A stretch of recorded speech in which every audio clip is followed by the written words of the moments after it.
অপ্রিয় প্রিয়জন। ফেজা সেডেক। পর্ব ৯ অংশ দ্বিতীয়। ট্রাকটা নিয়ন্ত্রণহীনভাবে এদিকে আসছে আর বৃষ্টির সেদিকে কোনো খেয়াল নেই।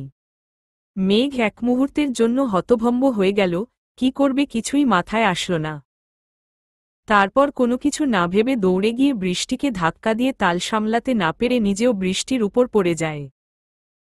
ট্রাকটা পাশ দিয়ে চলে যাওয়ার পর বৃষ্টিকে আষ্টেপিষ্টে জড়িয়ে ধরে নিজের বুকের মধ্যে নিয়ে নেয়, যেন একটু বাঁধন আলগা করলেই হারিয়ে ফেলবে বৃষ্টিকে। এদিকে বেশ অনেকক্ষণ ধরে বৃষ্টির সারা শব্দ না পাওয়ায় বৃষ্টির দিকে তাকাতেই রক্তে লেপ্টে থাকা নিজের হাত চোখে পড়ে মেঘের। মেঘ বৃষ্টিকে ধাক্কা দেওয়ার সময় একটা পাথরে গিয়ে লাগে মাথাটা, তারপর অজ্ঞান হয়ে যায় বৃষ্টি। তাড়াতাড়ি পালস চেক করে দেখে খুব ধীরে ধীরে চলছে। এক অন্যরকম ভয় যেতে বসে মেঘকে। কোনো কিছুর পরোয়া না করে বৃষ্টিকে কোলে নিয়ে গাড়িতে বসায়। তারপর যত দ্রুত সম্ভব ড্রাইভ করে হসপিটালে নিয়ে যায়। একটা মুহূর্তের জন্যই বৃষ্টিকে নিজের কোল থেকে নামায়নি। এক অদ্ভুত আশঙ্কা, ভয় কাজ করছে আজ মেঘের মধ্যে। হসপিটালে পৌঁছে তাড়াতাড়ি করে ওটির ব্যবস্থা করতে বলেন সবাইকে। মেঘের পাগলের মতো ব্যবহার দেখে বাকিদের কাছে সবটুকু পরিষ্কার হয়ে যায়। তবে মেঘের এখন এইসবে কোনো যায় আসে না। একটাই কথা শুধু মেঘের মাথায় ঘুরছে, তার বৃষ্টিপাখিটা ভীষণ কষ্ট পাচ্ছে, ভীষণ কষ্ট হচ্ছে ওর। অনেকটা রক্ত বেরিয়ে গেছে শরীর থেকে। বৃষ্টির রক্তে মেঘের পুরো শার্ট ভিজে গেছে। সামনের বেডে শোয়ানো বৃষ্টির দিকে তাকাতে পারছে না মেঘ, বারবার চোখ ভিজে আসছে। তার দেওয়া সবুজ শাড়িটার জায়গায় জায়গায় রক্তের ছোপ। সবকিছুর জন্য নিজেকে দায়ী করছে মেঘ। নিজেই বৃষ্টির অপারেশন করার সিদ্ধান্ত নেয়, সবাই অনেক বারণ করে, অপেক্ষা করতে বলে বড় সার্জেন আসার। কিন্তু মেঘ বৃষ্টিকে নিয়ে একটুও রিস্ক নিতে রাজি হয়। অন্য কেউ আসতে গিয়ে যদি দেরি হয়ে যায়, বৃষ্টির কিছু হয়ে যায় তাহলে সে কিভাবে বাঁচবে? স্যার প্লিজ আপনি একটু বোঝার চেষ্টা করুন। আপনি এখন অপারেশন করার অবস্থাতে নেই। আপনি একজন ডাক্তার, আপনি খুব ভালো করে জানেন কাছের মানুষগুলোর অপারেশন কখনো আমরা নিজেরা করতে পারি না। প্লিজ স্যার জেদ করবেন না। কিছুক্ষণের মধ্যেই মিত্র আসছেন। একজন কলিগ ডাক্তারের এমন কথায় যেন মেঘের রাগ আকাশছোঁয়া হয়ে যায়। চিল্লিয়ে বলে ওঠে, আপনার কি মনে হয় আমার মধ্যে অপারেশন করার যোগ্যতা নেই? আমি পারব না বৃষ্টিকে বাঁচাতে? আমি আর একটাও কথা শুনতে চাই না। আপনি ওর বাড়িতে খবরটা জানিয়ে দিন। এখনই অপারেশন শুরু হবে। দীর্ঘ ৮ ঘন্টা অপারেশন চলার পর মাথা নিচু করে বেরিয়ে আসে মেঘ। সামনে আশরাফ হোসেন আর রাবেয়া বেগমকে সামনে দেখে নিজেকে আর ধরে রাখতে পারে না মেঘ। হাঁটু গ্যারে বসে পড়ে তাদের সামনে। মেঘ বাবা বৃষ্টি কেমন আছে? আমাদের তোমার উপর সম্পূর্ণ ভরসা আছে। তুমি থাকতে বৃষ্টির কিছু হবে না আমরা জানি। বৃষ্টির গায়ে একটা আঘাতও তুমি আসতে দেবে না। বলো না বাবা কেমন আছে আমার মেয়ে? কান্না করতে করতে বলেন রাবেয়া বেগম। আওয়াটি সব আমার জন্য হয়েছে। আমি যদি আজ বৃষ্টিকে নিয়ে ঘুরতে না বের হতাম তাহলে এসব কিছুই হতো না। আমি যদি না বৃষ্টিকে ধাক্কা দিতাম বৃষ্টি আজ এই অবস্থায় থাকত না। তারপর অপরাধীর মতো মাথা নিচু করে সব ঘটনা খুলে বলে মেঘ ওনাদেরকে। এদিকে মিত্রকে বেরিয়ে আসতে দেখে মেঘ ওনার কাছে যায়। তারপর ওনাকে উদ্দেশ্য করে বলে, থ্যাঙ্ক মিত্র। আজ আপনি শেষ মুহূর্তে না আসলে অনেক বড় অঘটন ঘটে যেত। আমরা বাঁচাতে পারতাম না হয়তো ওনাকে। আরে না না মেঘ আপনি এসব কি বলছেন? বরং আমার আপনাকে বাহবা দেওয়া উচিত। আপনি সঠিক সময়ে অপারেশন শুরু না করলে অনেক বড় ক্ষতি হয়ে যেতে পারত। আমি তো ভাবতেই পারছি না আপনি একজন হার্ট সার্জন হয়ে এরকম একজন পেশেন্টকে নিয়ে এতটা ডেসপারেট হয়ে যাবেন। মিত্রর কথায় একটু সৌজন্যমূলক হাসি দিয়ে মেঘ বলে, মিত্র উনি আমার হবু স্ত্রী, আমার ভালোবাসা, আমার সবকিছু। বুঝলাম মেঘ। কিন্তু বিপদ এখনো কিন্তু যায়নি। আগামী ২৪ ঘন্টার মধ্যে ওনার যদি জ্ঞান না ফেরে তাহলে কোমাতে চলে যাওয়ার সম্ভাবনা আছে। আর জ্ঞান ফিরলেও শর্ট টাইম মেমোরি লসের সম্ভাবনা থেকেই যাচ্ছে। এখন শুধু প্রে করুন ওনার জন্য, আমাদের হাতে যতটুকু ছিল আমরা করেছি।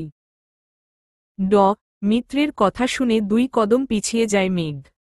নিজেকে কেমন ফাঁকা ফাঁকা লাগছে আজ। আর কোনো কিছু না ভেবে দৌড়ে চলে যায় নিজের কেবিনে।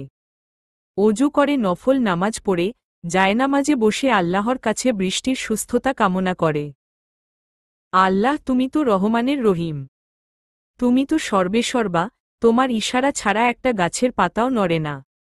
তুমি আমার বৃষ্টিকে আমার কাছে ফিরিয়ে দাও। তুমি তো বলেছ, তোমার বান্দারা চাওয়ার মতো করে চাইলে তুমি তাদেরকে খালি হাতে ফিরিয়ে দাও না। আজ আমি তোমার কাছে আমার বৃষ্টির সুস্থতা কামনা করছি। আব্বু আম্মু মারা যাওয়ার পর একমাত্র আপুর জন্য আমি তোমার কাছে চেয়েছিলাম সবসময়। আজ বৃষ্টির জন্য চাইছি, আমাকে ফিরিয়ে দিও না। আমি কি দোষ করেছিলাম বলো তো? যার জন্য তুমি এত ছোট বয়সে আমার আম্মু আব্বুকে কেড়ে নিলে, আজ আমার ভালোবাসা, আমার বৃষ্টিকে এভাবে চোখের সামনে আমি দেখতে পারছি না। তুমি আমার সহায় হও। মেঘের আহাজারিতে কঠোর মানুষেরও মন গলে যাবে, সেখানে আল্লাহ তো রহমানের রহিম। আল্লাহ ওকে খালি হাতে ফিরিয়ে দেয়নি। জ্ঞান ফিরেছে বৃষ্টির। বিপদ অনেকটাই কেটে গেছে। তবে শর্ট টার্ম মেমোরি লসের ব্যাপারটাতে কিছুটা ভয় এখনও আছে। সৃজার বিয়ে ঠিক হয়েছে, তাই ও চায় ওর কাছের সব পুরনো বন্ধুদেরকে নিমন্ত্রণ করতে। তাই আজ ফারহান আর তন্নির বাড়িতে এসেছে প্রথমবারের মতো। সৃজা অনেক খুঁজে খুঁজে একটা বস্তি এলাকার কাছে এসে থেমে যায়। সামনের একটা টিউবওয়েলে একটা বাচ্চা ছেলেকে স্নান করাচ্ছে তার বাবা। পরনে একটা লুঙ্গি আর একটা গেঞ্জি যেটার কয়েক জায়গায় ফুটো হওয়া। বাচ্চাটাকে স্নান করিয়ে একটা গামছা জড়িয়ে নিয়ে খুপড়ি মতো একটা ঘরে ঢুকে যায় ছেলেটি। এই দৃশ্য দেখে সৃজার চোখ থেকে টুপ করে কয়েক ফোঁটা পানি গড়িয়ে পড়ে। তারপর আস্তে আস্তে ওই খুপড়ি মতো ঘরের দরজায় গিয়ে কয়েকবার নক করে। তারপর সেই ছেলেটা এসে দরজা খুলে সৃজাকে দেখে ভীষণ খুশি হয়। আবার কিছু একটা ভেবে মুখটা ভার হয়ে যায়। কেমন আছিস ফারহান? কতগুলো দিন পর তোদের সাথে কথা। সেই যে ওখান থেকে চলে এলি আর কখনো ফিরলি না। হ্যাঁ, সেই লোকটা ফারহানই ছিল। সব কথা হবে, আগে ভিতরে আয়। জানি তোর এমন ঘরে বসতে প্রবলেম হবে, কিন্তু এটা ছাড়া যে আমার কাছে আর কিছুই নেই রে। ফারহানের এমন করে বলাতে সৃজা বলে ওঠে, আরে না না, ঠিক আছে। তন্নি কোথায়? ওকে দেখছি না তো। কোথাও গেছে নাকি? তন্নি চলে গেছে রে। বলেই বাচ্চাদের মতো করে মুখে হাত দিয়ে কেঁদে ওঠে ফারহান। চলে গেছে মানে? কি বলছিস এসব? কোথায় চলে গেছে? আমরা বিয়ে করে চলে আসি এখানে। হাতে তখন খুব কম টাকা ছিল জানিস তো। অনেক জায়গায় কাজ খুঁজে বেড়াই, কিন্তু শহরে যোগ্যতা ছাড়া কেউ কাজ দেয় না। সব জায়গায় চেষ্টা করি কিন্তু কোনো লাভ হয় না। শেষে অনেক কষ্টে একটা রেস্টুরেন্টে ওয়েটারের কাজ পাই। সেটাই করতে শুরু করি, কারণ খাবার টাকাটাও ছিল না আমাদের কাছে। আর এখানে থাকতে শুরু করি। প্রথমে অনেক অসুবিধা হলেও পরে মানিয়ে নিই। একদিন সব ঠিক হয়ে যাবে, এটাই ভাবি সব সময়। প্রথম কিছুদিন খুব ভালোই চলছিল আমাদের দিন। তারপর সময়ের সাথে সাথে তন্নির ব্যবহার বদলাতে থাকল, ওর চাহিদা বাড়তে থাকল। ঠিকঠাক খাবার খেত না, ওর নাকি এসব খাবার মুখে ভালো লাগত না। আমিও যতটা পারতাম এক্সট্রা কাজ করে বেশি টাকা পাওয়ার অনেক পরিশ্রম করা শুরু করি, শুধুমাত্র তন্নিকে ভালো রাখার জন্য। তারপর একদিন শুনলাম আমি বাবা হব। জানিস সেদিন অনেক খুশি হয়েছিলাম। বাবা হওয়ার অনুভূতিটা যে কি সেটা আমি তোকে বোঝাতেই পারবো না। খুশি হয়ে পুরো বাড়ি কোলে করে নিয়ে ঘুরি। ওকে পরের দিন রেস্টুরেন্টে নিয়ে যাই, আর ওর যা খেতে মন চায় আমি তাই অর্ডার করতে বলি।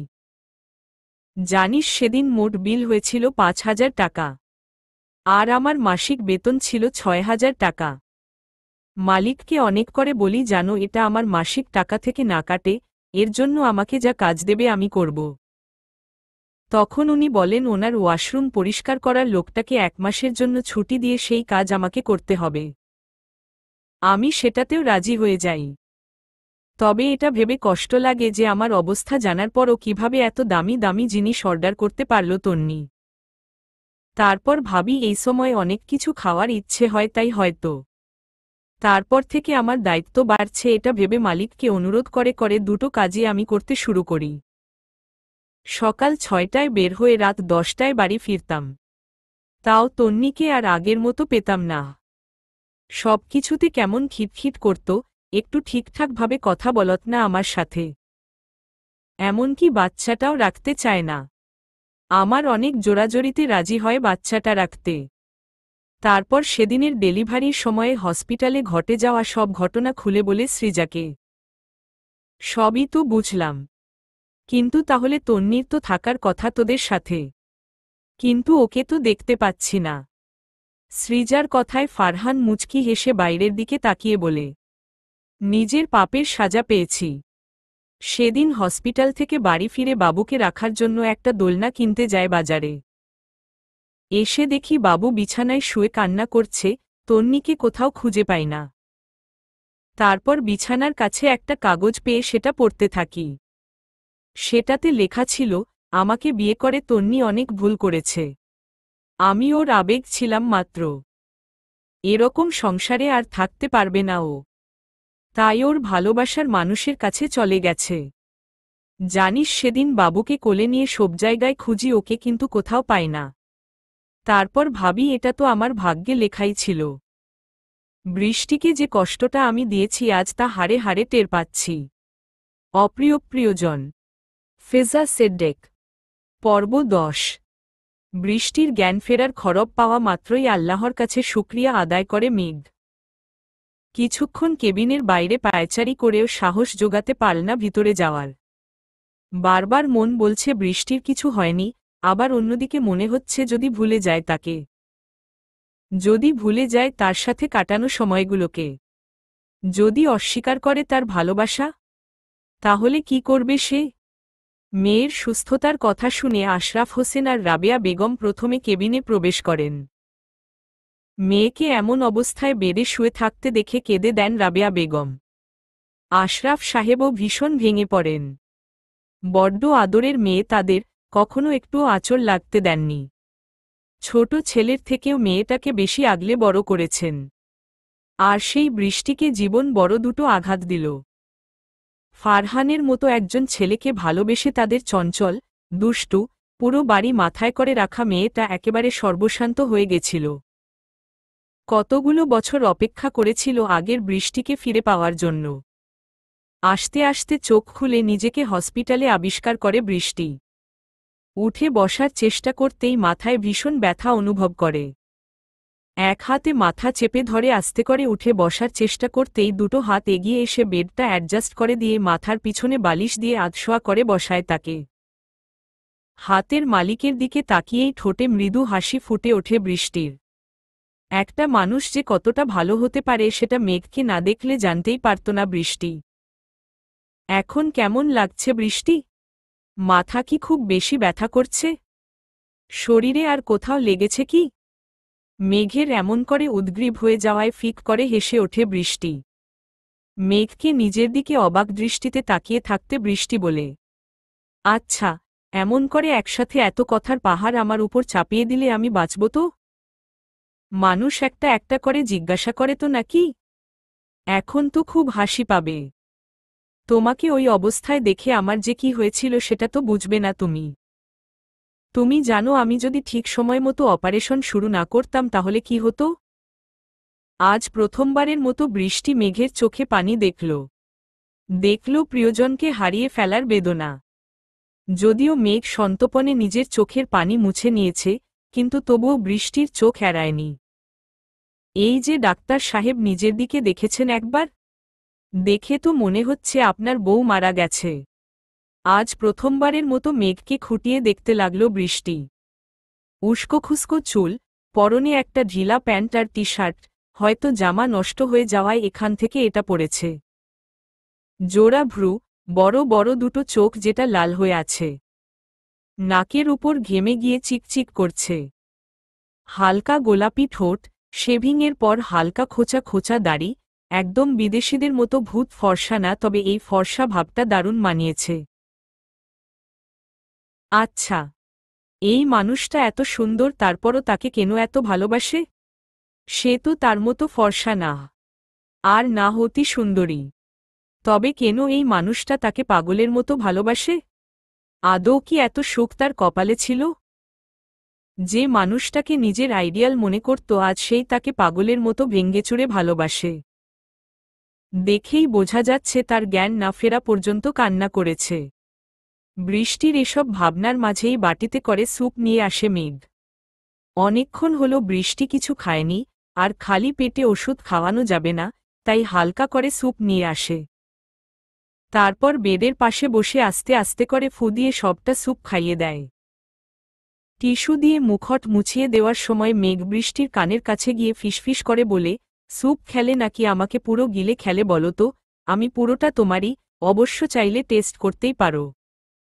মেঘের এমন লাগামহীন কথা শুনে লজ্জায় মাটির সাথে মিশে যেতে ইচ্ছে করে বৃষ্টির। সেভাবে কেউ লজ্জা দেয় নাকি? অবশ্য বৃষ্টির এই লজ্জামাখা চেহারাটা ভীষণ উপভোগ করছে মেঘ। তাই লজ্জাটা আরও গাঢ় করতে আবারও বলে, সামনে এমন লাল টমেটো হয়ে বসে থেকো না, মনে হয় টুপ করে খেয়ে ফেলি। আমার আবার টমেটো ভীষণ পছন্দের। এবার লজ্জায় বিছানার চাদর খামচে ধরে বৃষ্টি। তারপর আস্তে করে চাদর দিয়ে মুখটা ঢেকে নেয়। বৃষ্টির এমন বাচ্চামো দেখে হু হা করে হেসে দেয় মেঘ। বুঝতেই পারে আজ মেয়েটা চরম লেভেলের লজ্জা পেয়েছে। এইভাবে দুষ্টু মিষ্টি খুনসুটির মাঝে কেটে গেছে 15 দিন। আজ বৃষ্টিকে নিয়ে মেঘ একটু বাইরে ঘুরতে বেরিয়েছে। বৃষ্টির যে শর্ট টাইম মেমোরি লস হয়েছে এটা জানা গেছে, তবে সে যে মেঘকে ভুলে যায়নি এটার জন্য হাজারো শুকরিয়া আদায় করে মেঘ। তবে অ্যাক্সিডেন্টের পর থেকে বৃষ্টিকে একটু আল লাগে। ভীষণ প্রণোজ্জ্বল, দুষ্টু মিষ্টি অনুভূতিতে ভরা। তবে সেদিনের পর থেকে সবুজ রংটা ভীষণ অপছন্দ করে মেঘ। এক প্রকার যুদ্ধ করেও কখনো না তাকে সবুজ রঙের কিছু পরানো যায় আর না বৃষ্টিকে পরতে দেয়। আগামী মাসে মেঘ আর বৃষ্টির বিয়ে ঠিক হয়েছে। মেঘের আপু বিয়ে করে অস্ট্রেলিয়াতে সেটেল। আর 5 দিন পর উনি চলে আসবেন। তারপর থেকে শুরু হয়ে যাবে বিয়ের তোড়জোড়। আর তার মধ্যে আর আলাদা করে বৃষ্টিকে নিয়ে সময় কাটাতে পারবে না মেঘ, তাই আজ দুজনে বেরিয়েছে একটু একান্ত সময় কাটাতে। এই বিয়েতে তুমি রাজি তো বৃষ্টি? মন থেকে মেনে নিয়েছ আমাকে? জানি না কেন জানো আমার মনে হচ্ছে তুমি মন থেকে আমাকে মেনে নাওনি। মেঘের কথা শুনে বৃষ্টি নীরবে মেঘের কাঁধে মাথা রেখে ডান হাতটা নিজের 2 হাতে জড়িয়ে ধরে বলে, আপনি কি জানেন আপনি আমার কাছে আইডিয়াল একজন মানুষ। আপনার মতো মানুষকে কাছ থেকে দেখাটাই আমার কাছে অনেক বড় ব্যাপার। এই যে আপনাকে ছুঁয়ে দিতে পারছি, এটা অনেক বড় কিছু পাওয়া আমার কাছে। আপনি ঠিকই বলেছেন, আমি আপনাকে মন থেকে মেনে নিতে পারিনি, কারণ আমার মন অনেক আগে থেকেই আপনাকে মেনে নিয়ে বসে আছে। কিছুক্ষণ চুপ থেকে আবার বলে, আমিও আপনাকে ভালোবাসি মেঘ। ভীষণ ভালোবাসি। আমার হৃদয়ের ক্যানভাসে রংতুলি দিয়ে আঁকা আছে এক কোমল ছবি আপনার। মেঘ কখনো স্বপ্নেও ভাবেনি বৃষ্টি এভাবে ওকে ভালোবাসার কথা প্রকাশ করবে। আবেগে আপ্লুত হয়ে মেঘ ছুটে গিয়ে একটা ঘাসফুল ছিঁড়ে আনে। তারপর বৃষ্টির সামনে হাঁটু গেড়ে বসে বলে, আমি পারি না কবিদের মতো ভালোবাসার কবিতা লিখতে, অগোছালো কিছু ভাষা আর অনুভূতিই আমার ভালোবাসার প্রকাশের মাধ্যম। ভালোবাসা বলতে আমি জানি এক ধরনের আকর্ষণ যাকে সে নিজের সুখে দুঃখে কাছে রাখতে চায়। আমি যখন এমন কাউকে ভাবি শুধু তোমার ছবি ভেসে ওঠে হৃদয়ে। ভালোবাসা সেই অমূল্য উপলব্ধির নাম যা একজনকে অতীতের সব দুঃখ ভুলিয়ে দেয় আর নতুন আনন্দে নিজেকে খুশি রাখতে সাহায্য করে। ভালোবাসা মানে একজনের সব দোষগুলো জেনে যাওয়া এবং সেগুলোর জন্যে তাকে আরও বেশি করে ভালোবাসা। প্রিয়তমা, আমার অবস্থা ঠিক এমনই। তোমাকে আমার জীবনে পেয়ে আমার সমস্ত অতীতের দুঃখগুলো যেন ম্লান হয়ে গেছে, তোমার সবকিছুরই প্রেমে পড়ছি বারংবার। আমার সমস্তটা দিয়েই তোমাকে ভালোবেসে ফেলেছি, তোমাকে ছাড়া আজকাল বাঁচার কথা কল্পনাতেও আসে না। আমার সমস্ত স্বপ্নে, বাস্তবে, ভবিষ্যতে শুধু তোমারই বসবাস। আমি প্রেমে পড়েছি তোমার মনের। তোমার মনের শুদ্ধতা আমাকে আষ্টেপৃষ্ঠে বেঁধে চলেছে কেবল। তোমার প্রেমের শুদ্ধ অনলেই পড়তে চাই সারাটি জীবন। সুযোগ দিও মনের ঘরের বাসিন্দা হতে মনসুন্দরী। তোমাকে যেদিন প্রথম দেখেছিলাম সেদিনই জেনেছিলাম তুমি আমার। সময়ের বোবা টানেলের লম্বা পথ পেরিয়ে আজ এসে দাঁড়িয়েছি তোমার সামনে। আজ আমার সমস্তটা জুড়েই তোমার বসবাস। ভালোবেসে গ্রহণ করো এই অধমকে, তোমার জন্যেই দেওয়ানা রয়ে যাব আমি আজীবন, কথা দিলাম। মেঘের বাড়ানো হাতের দিকে একদৃষ্টিতে তাকিয়ে থাকে বৃষ্টি। আজ নিজেকে ভীষণ সুখী একজন মানুষ বলে মনে হচ্ছে তার। এই যে তার সামনে বাড়ানো একটা হাত, তাতে রয়েছে ঘাসফুল দিয়ে বানানো রিং। এই মানুষটাকে যতই দেখে নতুন করে আবিষ্কার করে। এই রকম ব্যক্তিত্বের মানুষটা একজন প্রকৃত প্রেমিক পুরুষও হতে পারে, ত কল্পনাতীত ছিল বৃষ্টির। আস্তে করে নিজের হাতটা বাড়িতে মেঘের দিকে। মেঘ আর এক মুহূর্ত অপেক্ষা না করে রিংটা পরিয়ে দিয়ে আলতো করে অধর ছোঁয়ায় বৃষ্টির হাতে। আর তখনই টুপ করে এক ফোঁটা পানি গড়িয়ে পড়ে বৃষ্টির চোখ হতে। তবে মেঘের অলক্ষ্যেই খুব সন্তপনে তা গোপন করে ফেলে বৃষ্টি। দুজনের এই সুন্দর মুহূর্তের সাক্ষী হয়ে রইল এই আকাশ, বাতাস, মাঠ ভরা ঘাস আর একজোড়া প্রেমিক প্রেমিকা। আজ মেঘ, বৃষ্টি, আশফি, বৃষ্টির ভাই, মেঘলা, মেঘের আপু আর দুলাভাই এসেছেন বিয়ের কেনাকাটা করতে। সবাই মিলে শপিং মলে বিয়ের বেনারসির শোরুমে যায়। এত এত বেনারসি দেখেও একটাও পছন্দ হয় না মেঘের। প্রত্যেকটাতে কিছু না কিছু খুঁত খুঁজে বের করে। মেঘের এমন ব্যবহারে বিরক্ত হয়ে মেঘলা ধমক দিল। মেঘ মাথা চুলকে মিনমিন করে বলে, বিয়ে তো একটাই করব আপু, ভালো করে দেখে শুনে পছন্দ না করলে হয়? পরে তো আবার এক্সচেঞ্জও করা যাবে না বউ। না মানে বউয়ের জিনিসপত্র। মেঘের এমন কথা শুনে হাসির রোল পড়ে গেল সবার মধ্যে। তারপর বেশ কিছুক্ষণ ঘাটাঘাটি করে একটা জাম আর হলুদ রঙের মিশ্রণে শাড়ি পছন্দ করে মেঘ, যার পাড়টা সোনালি রঙের। অসম্ভব সুন্দর শাড়িটা। সবার এতক্ষণের অপেক্ষা যেন সার্থক, এত সুন্দর শাড়িটা দেখে। মেঘলা বৃষ্টিকে একবার ট্রায়াল রুম থেকে শাড়িটা পরে আদর জন্য বলায় যান ফিরে পায় সে। এতক্ষণ যেন দম বন্ধ করা অনুভূতি হচ্ছিল। ইদানিং মেঘের আশেপাশে থাকলেই এমন অনুভূতি হয় বৃষ্টির। হঠাৎ করে সামনের দিকে চোখ পড়তেই মেঘের মুখ আপনা আপনি হা হয়ে যায়। শাড়ির আঁচল ঠিক করতে করতে সবার কাছে আসে বৃষ্টি। ফর্সা শরীরে রংটা দারুণ মানিয়েছে। কোনো আলো সাজ ছাড়াই এই শাড়িটা বৃষ্টিকে দেখে আজ মেঘের যা অবস্থা, বিয়ের দিন যে কি হবে আল্লাহই ভালো জানেন। বৃষ্টির প্রশংসায় সবাই পঞ্চমুখ। সবার এত এত প্রশংসা আর মেঘের হা করে তাকিয়ে থাকা দেখে বৃষ্টি মাথা তুলে তাকাতে পারছে না। তারপর সবাই মিলে হলুদের জন্য শাড়ি নেয়। সবশেষে আসে রিসেপশনের জন্য লেহেঙ্গা নেওয়ার পালা। একটা টুকটুকে লাল রঙের লেহেঙ্গা পছন্দ করে মেঘ। এটাও অসম্ভব সুন্দর লাগে সবার। মেঘলা আপু এবারে লেহেঙ্গাটা পরে আসার কথা বললে মেঘ বারণ করে। বাকিরা নিজেদের জন্য কেনাকাটা করতে যখন ব্যস্ত তখন মেঘ বৃষ্টির কানের কাছে মুখ এনে ফিসফিস করে বলে, আজকে কি আমাকে মেরে ফেলার প্ল্যান করেছ নাকি বৃষ্টি পাখি? বেনারসিতে দেখেই আমার অবস্থা শেষ, আর লাল টুকটুকে লেহেঙ্গাতে দেখলে তো আজ নিশ্চয়ই হার্ট অ্যাটাক করতাম। তারপর হালকা হেসে তাকিয়ে থাকে প্রিয়সীর লজ্জারাঙা মুখের দিকে। আজকাল মেঘের ভীষণ ভালো লাগে বৃষ্টিকে লজ্জাতে ফেলতে। তারপর সবাই মিলে বাকি কেনাকাটা করে, খাওয়া দাওয়া করে বাড়ি ফেরে সবাই। তারপর বৃষ্টিকে আর আশফিকে বাড়ির সামনে নামিয়ে দিয়ে বেশ কয়েকটা শপিং ব্যাগ হাতে ধরিয়ে দেয় মেঘ। তারপর বেরিয়ে পড়ে নিজেদের বাড়ির উদ্দেশ্যে। কাল মেঘ আর বৃষ্টির গায়েহলুদের অনুষ্ঠান। যেহেতু মেঘের পরিবার বলতে শুধুই মেঘলা আপু আর দুলাভাই, তাই সব অনুষ্ঠান একসাথে করার সিদ্ধান্ত নেয়। সব অনুষ্ঠানের জন্য একটা বড় রিসর্ট বুক করা হয়েছে। আজ অনেক ম্যানেজ করে মেঘ বৃষ্টিকে নিয়ে বেরিয়েছে একটু। দুজনে মিলে একটা পার্কে গিয়ে বসে। বিকেলের সময় হওয়ায় বাচ্চা থেকে শুরু করে বয়স্ক সবাইকেই দেখা যায় পার্কে। মেঘের সাথে কথা বলার মাঝে দূর থেকে কাউকে দেখে ভীষণ পরিচিত বলে মনে হয় বৃষ্টির। তাই আস্তে আস্তে সেদিকে যায়। সৃজাকে এভাবে একটা বাচ্চা কোলে নিয়ে বসে থাকতে দেখে ভীষণ অবাক হয় বৃষ্টি। তাদের কাছে গিয়ে বৃষ্টি বলে, তুই বিয়ে কবে করলি সৃজা? কতদিন তোর সাথে কোনো যোগাযোগ নেই। কেমন আছিস তুই? কোনো এক কারণে আমরা এখানে ছিলে আসি, তারপর তুই একবারও কল করিসনি আমাকে। আর ফারহান, সোহেল এরা কেমন আছে রে? ওদের সাথেও আর কোনো কথা হয়নি। বৃষ্টিকে এমন সাবলীলভাবে ফারহানের কথা জিজ্ঞাসা করতে দেখে ভীষণ অবাক হয় সৃজা। আর বৃষ্টির কথায় আরও অবাক হয়, কারণ 1 মাস আগেই ফারহানের সাথে তার দেখা হয়েছে। তন্নির ডেলিভারি নিজেই করেছে বৃষ্টি। তাহলে এত তাড়াতাড়ি কিভাবে সব ভুলে গেল বুঝতে পারছে না সৃজা। এতক্ষণে মেঘের কাছে সবটা পরিষ্কার হয়ে গেছে। তাই বৃষ্টিকে গাড়িতে ফোন ফেলে এসেছে বলে সেটা আনতে পাঠায়, আর এই সুযোগে সৃজাকে সবটা খুলে বলে মেঘ।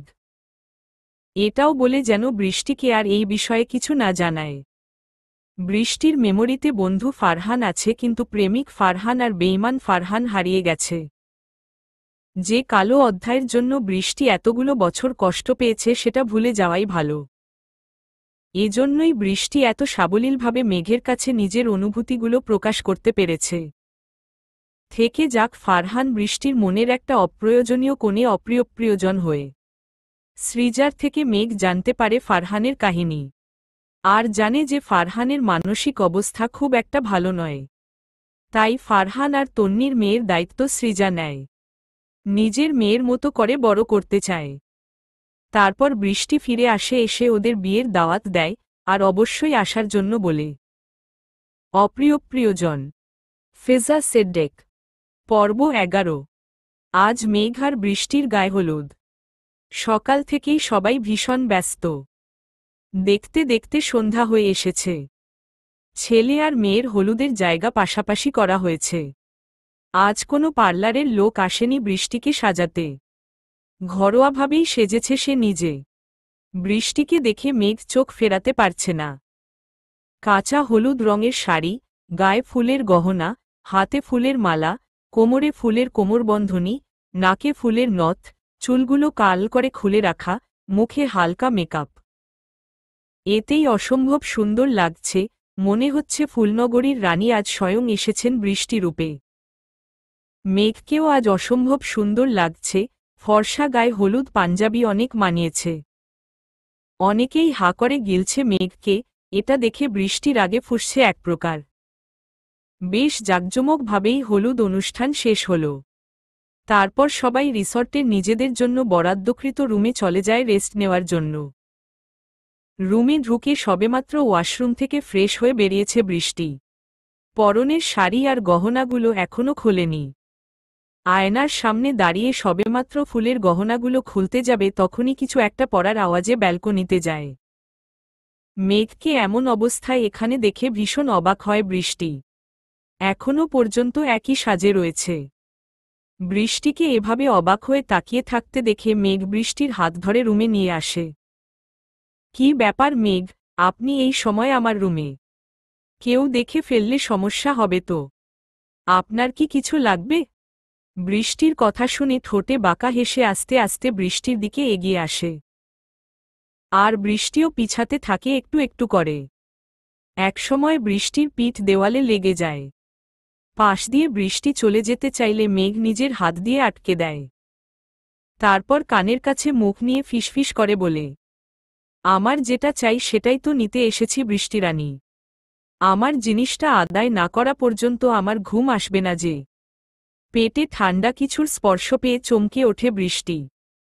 কিছু বলার জন্য মুখ খুলতে যাবে তার আগেই মেঘ হাঁটু গ্যাড়ে বসে আস্তে করে পেটের কাছের শাড়িটা কিছুটা সরিয়ে ডান হাতে থাকা হলুদ লাগিয়ে দেয়। মেঘের ছোঁয়ায় বৃষ্টির নিঃশ্বাস বন্ধ হয়ে যাওয়ার উপক্রম। অজানা শিরোহন কাজ করে বৃষ্টির সারা শরীর জুড়ে। কিছু বলতে চেয়েও বলতে পারে না।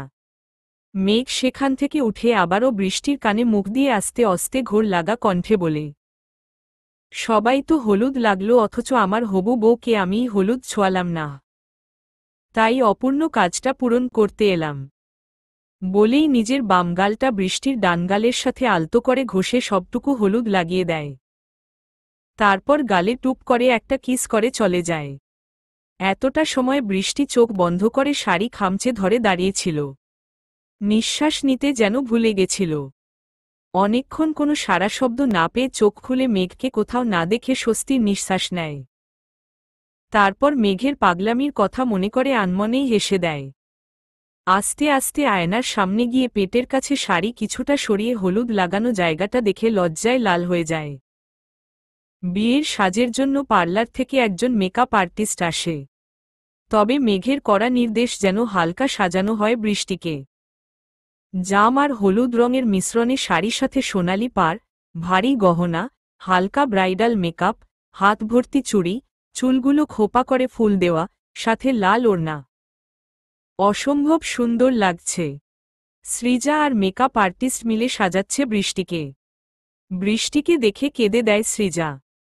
আর বলে, আমি জানতাম বৃষ্টি একদিন তুই খুব সুখী হবে। জীবনে যে কষ্ট পেয়েছিস তুই তা সুদে আসলে সুখ হিসেবে ফেরত পানি তুই। আমি আজ খুব খুশি বৃষ্টি। কথার আগামাথা কিছু না বুঝতে পারলেও চুপ করে থাকাটা ঠিক বলে মনে করল বৃষ্টি।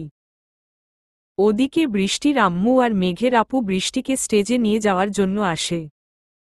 মেয়েকে বিয়ের সাজে দেখে চোখ দুটো ভরে ওঠে রাহেলা বেগমের। তাই কোনোরকম নিজেকে সামলে বৃষ্টিকে নিয়ে স্টেজের দিকে যান। হালকা মাথা তুলে মেঘের দিকে তাকাতেই বৃষ্টি আর একদফা ক্রাশ খায়। মেরুন পাঞ্জাবির সাথে সাদা পাজামা, চুলটা বরাবরের মতো সেট করা, হাতে একটা ব্ল্যাক ওয়াচ, ঠোঁটে লেগে আছে একটা মিষ্টি হাসি, আর চোখে একরাশ মুগ্ধতা। এটুকু দেখেই বৃষ্টির ভীষণ লজ্জা লাগে, তাই চোখ নামিয়ে নেয়। এদিকে মেঘের অবস্থা বেসামাল। বৃষ্টিকে দেখে একরাশ মুগ্ধতা এসে গ্রাস করে তাকে। বুঝে পায় না কি আছে এই মেয়ের মধ্যে যা এতটা মুগ্ধ করে ওকে। মেয়েটার আশেপাশে থাকলেই কেমন বেসামাল হয়ে পড়ে। স্টেজের কাছে আসতেই মেঘ নিজের হাত বাড়িয়ে দেয় বৃষ্টির দিকে। বৃষ্টিও মেঘের হাত ধরে গিয়ে মেঘের পাশে বসে পড়ে। মেঘের কথা অনুযায়ী আগে রিং ববলের অনুষ্ঠান হবে, তারপর বিয়ে। বৃষ্টিকে দাঁড় করিয়ে তার সামনে হাঁটু মুড়ে বসে পড়ে মেঘ। তারপর বৃষ্টির হাতটা নিজের হাতের মাঝে নিয়ে বলতে শুরু করে, জীবনে সফলতা তো প্রয়োজনীয়, সাথে তুমিও। আমার হাতে এই ঘড়িটা তো মানায়, কিন্তু তোমার হাত আমার হাতে বেশি মানায়। চোখ বন্ধ করলে ঠিক যেমন অন্ধকার দেখতে পাও, তোমাকে ছাড়া আমার জীবন ঠিক তেমনই। এই বৃষ্টির নেশাতে চাই মন হারাতে। সব সীমা ছাড়িয়ে এই মন চাই শুধু তোমাকে। দেবে কি তোমার মনে একটু ঠাঁই? দেবে কি তোমার হাতটা এইভাবে ধরে সারা জীবন পার করার সুযোগ? মেঘের এমন আবদারে আবেগে আপ্লুত হয়ে গেছে বৃষ্টি। আস্তে করে মাথা নেড়ে সম্মতি দিলে মেঘ ডায়মন্ডের আংটিটা বৃষ্টির আঙ্গুলে পরিয়ে দেয়। তারপর হাতে একটা কিস করে উঠে দাঁড়ায়। চারিদিকে ছোটবড় সবার তালি আর চিল্লানিতে বৃষ্টির ভীষণ লজ্জা করে। তাও কোনোরকম মেঘের আঙ্গুলে রিংটা পরিয়ে দেয়। কাজী সাহেব নিয়ে পড়ানো শুরু করেন। বৃষ্টিকে কবুল বলতে বললে বৃষ্টির চোখ থেকে অঝরে পানি ঝরতে থাকে। এতটা কষ্ট কেন হচ্ছে কবুল বলতে নিজেও বুঝতে পারছে না। একটা মেয়ের জীবনের এই অনুভূতিটা হয়তো সেই মেয়েটাই বোঝো। ছোট থেকে যে পরিবারকে নিজের বলে জেনেছে, যে পরিবারকে আঁকড়ে বড় হয়েছে, যে বাড়িতে ছোট থেকে বড় হওয়ার সবটুকু স্মৃতি জড়িয়ে আছে, সেই বাড়ি ছেড়ে আপন মানুষগুলোকে ছেড়ে যাওয়াটা যে কতটা কষ্টের সেটা এখন ভালোভাবে টের পাচ্ছে। অনেক কষ্টে 3 বার কবুল বলে। এরপর মেঘকে কবুল বলতে বললে এক নিঃশ্বাসে 3 বার কবুল বলে দেয়। অবশেষে চলে এলো বিদায়ের সময়। বিদায়ের সময়টা আরও বেদনাদায়ক। আশরাফ সাহেবকে জড়িয়ে ধরে কেঁদে ওঠে বৃষ্টি। এদিকে রাহেলা বেগমও আড়ালে দাঁড়িয়ে আঁচলে নিজের চোখ মোছেন বারবার। তারপর ভাইকে জড়িয়ে ধরে অনেকক্ষণ কান্না করে। আর বাবা মার খেয়াল রাখার কথা বলে। মেয়েকে গাড়িতে তুলে দিয়ে আশরাফ হোসেন মেঘের হাত নিজের হাতের মুঠোয় নিয়ে কান্না ভেজা কণ্ঠে বলেন, বাবা, বৃষ্টি আমাদের বড় আদরের মেয়ে। একটা ফুলের মত করে বড় করেছি ওকে। কখনো কোনো কষ্ট পেতে দেয়নি। তাও মেয়েটা আমার অনেক কষ্ট পেয়েছে। তুমি সবটাই জানো। আমার মেয়েটার খেয়াল রেখো। মেঘও মাথা নেড়ে সম্মতি জানিয়ে উঠে পড়ে গাড়িতে। শুরু হয় এক নতুন পথচলা। গাড়ি চলছে নিজের গতিতে আর বৃষ্টি একদৃষ্টিতে বাইরের দিকে তাকিয়ে আছে আর মাঝে মাঝে ফোঁফাচ্ছে। বৃষ্টির এক হাত মেঘ নিজের হাতের মুঠোয় নিয়ে মাথাটা নিজের কাঁধে রাখে। একটা ভরসার স্থান পেয়ে আস্তে আস্তে বৃষ্টির কান্না কমে আসে। ততক্ষণে মেঘের বাড়ির সামনে গাড়ি এসে থামে। গাড়ি থেকে নেমে মেঘ বৃষ্টিকে কোলে তুলে নেয়। মেঘের এমন আচরণে থতমত খেয়ে যায় বৃষ্টি। তারপর প্রিয়জন ফেজা সেডেক। পর্ব 12। বৃষ্টিকে কোলে নিয়ে মেঘ বাড়ির ভেতরে ঢোকে। তারপর সবাই ব্যস্ত হয়ে পড়ে নতুন বউকে নিয়ে। আর একটুর জন্যও কাছে পায় না মেঘ বৃষ্টিকে। বউ দেখার পর্ব শেষ হতে হতে রাত হয়ে যায়। তারপর বৃষ্টিকে মেঘলা রাতের ডিনার করিয়ে দেয় আর তারপর ফুল দিয়ে সাজানো মেঘের রুমে বসিয়ে দিয়ে ঘোমটা টেনে দেয়। ছোট বড় অনেকেই বৃষ্টির সাথে বিভিন্ন খুনসুটিতে মেতে থাকে। তারপর এক এক করে সবাই বেরিয়ে যায় রুম থেকে। সবাই চলে যাওয়ার পর বৃষ্টির ভীষণ নার্ভাস ফিল হয়। কেমন এক অদ্ভুত অনুভূতি কাজ করে ওর মধ্যে। ভয়, নাকি ভালোবাসার মানুষটিকে নিজের করে পাওয়ার আনন্দ, নাকি নার্ভাস, সবকিছুর এক মিশ্র অনুভূতি গ্রাস করে বৃষ্টিকে। রাত 11টা বেজে গেছে, এখনো মেঘ আসেনি।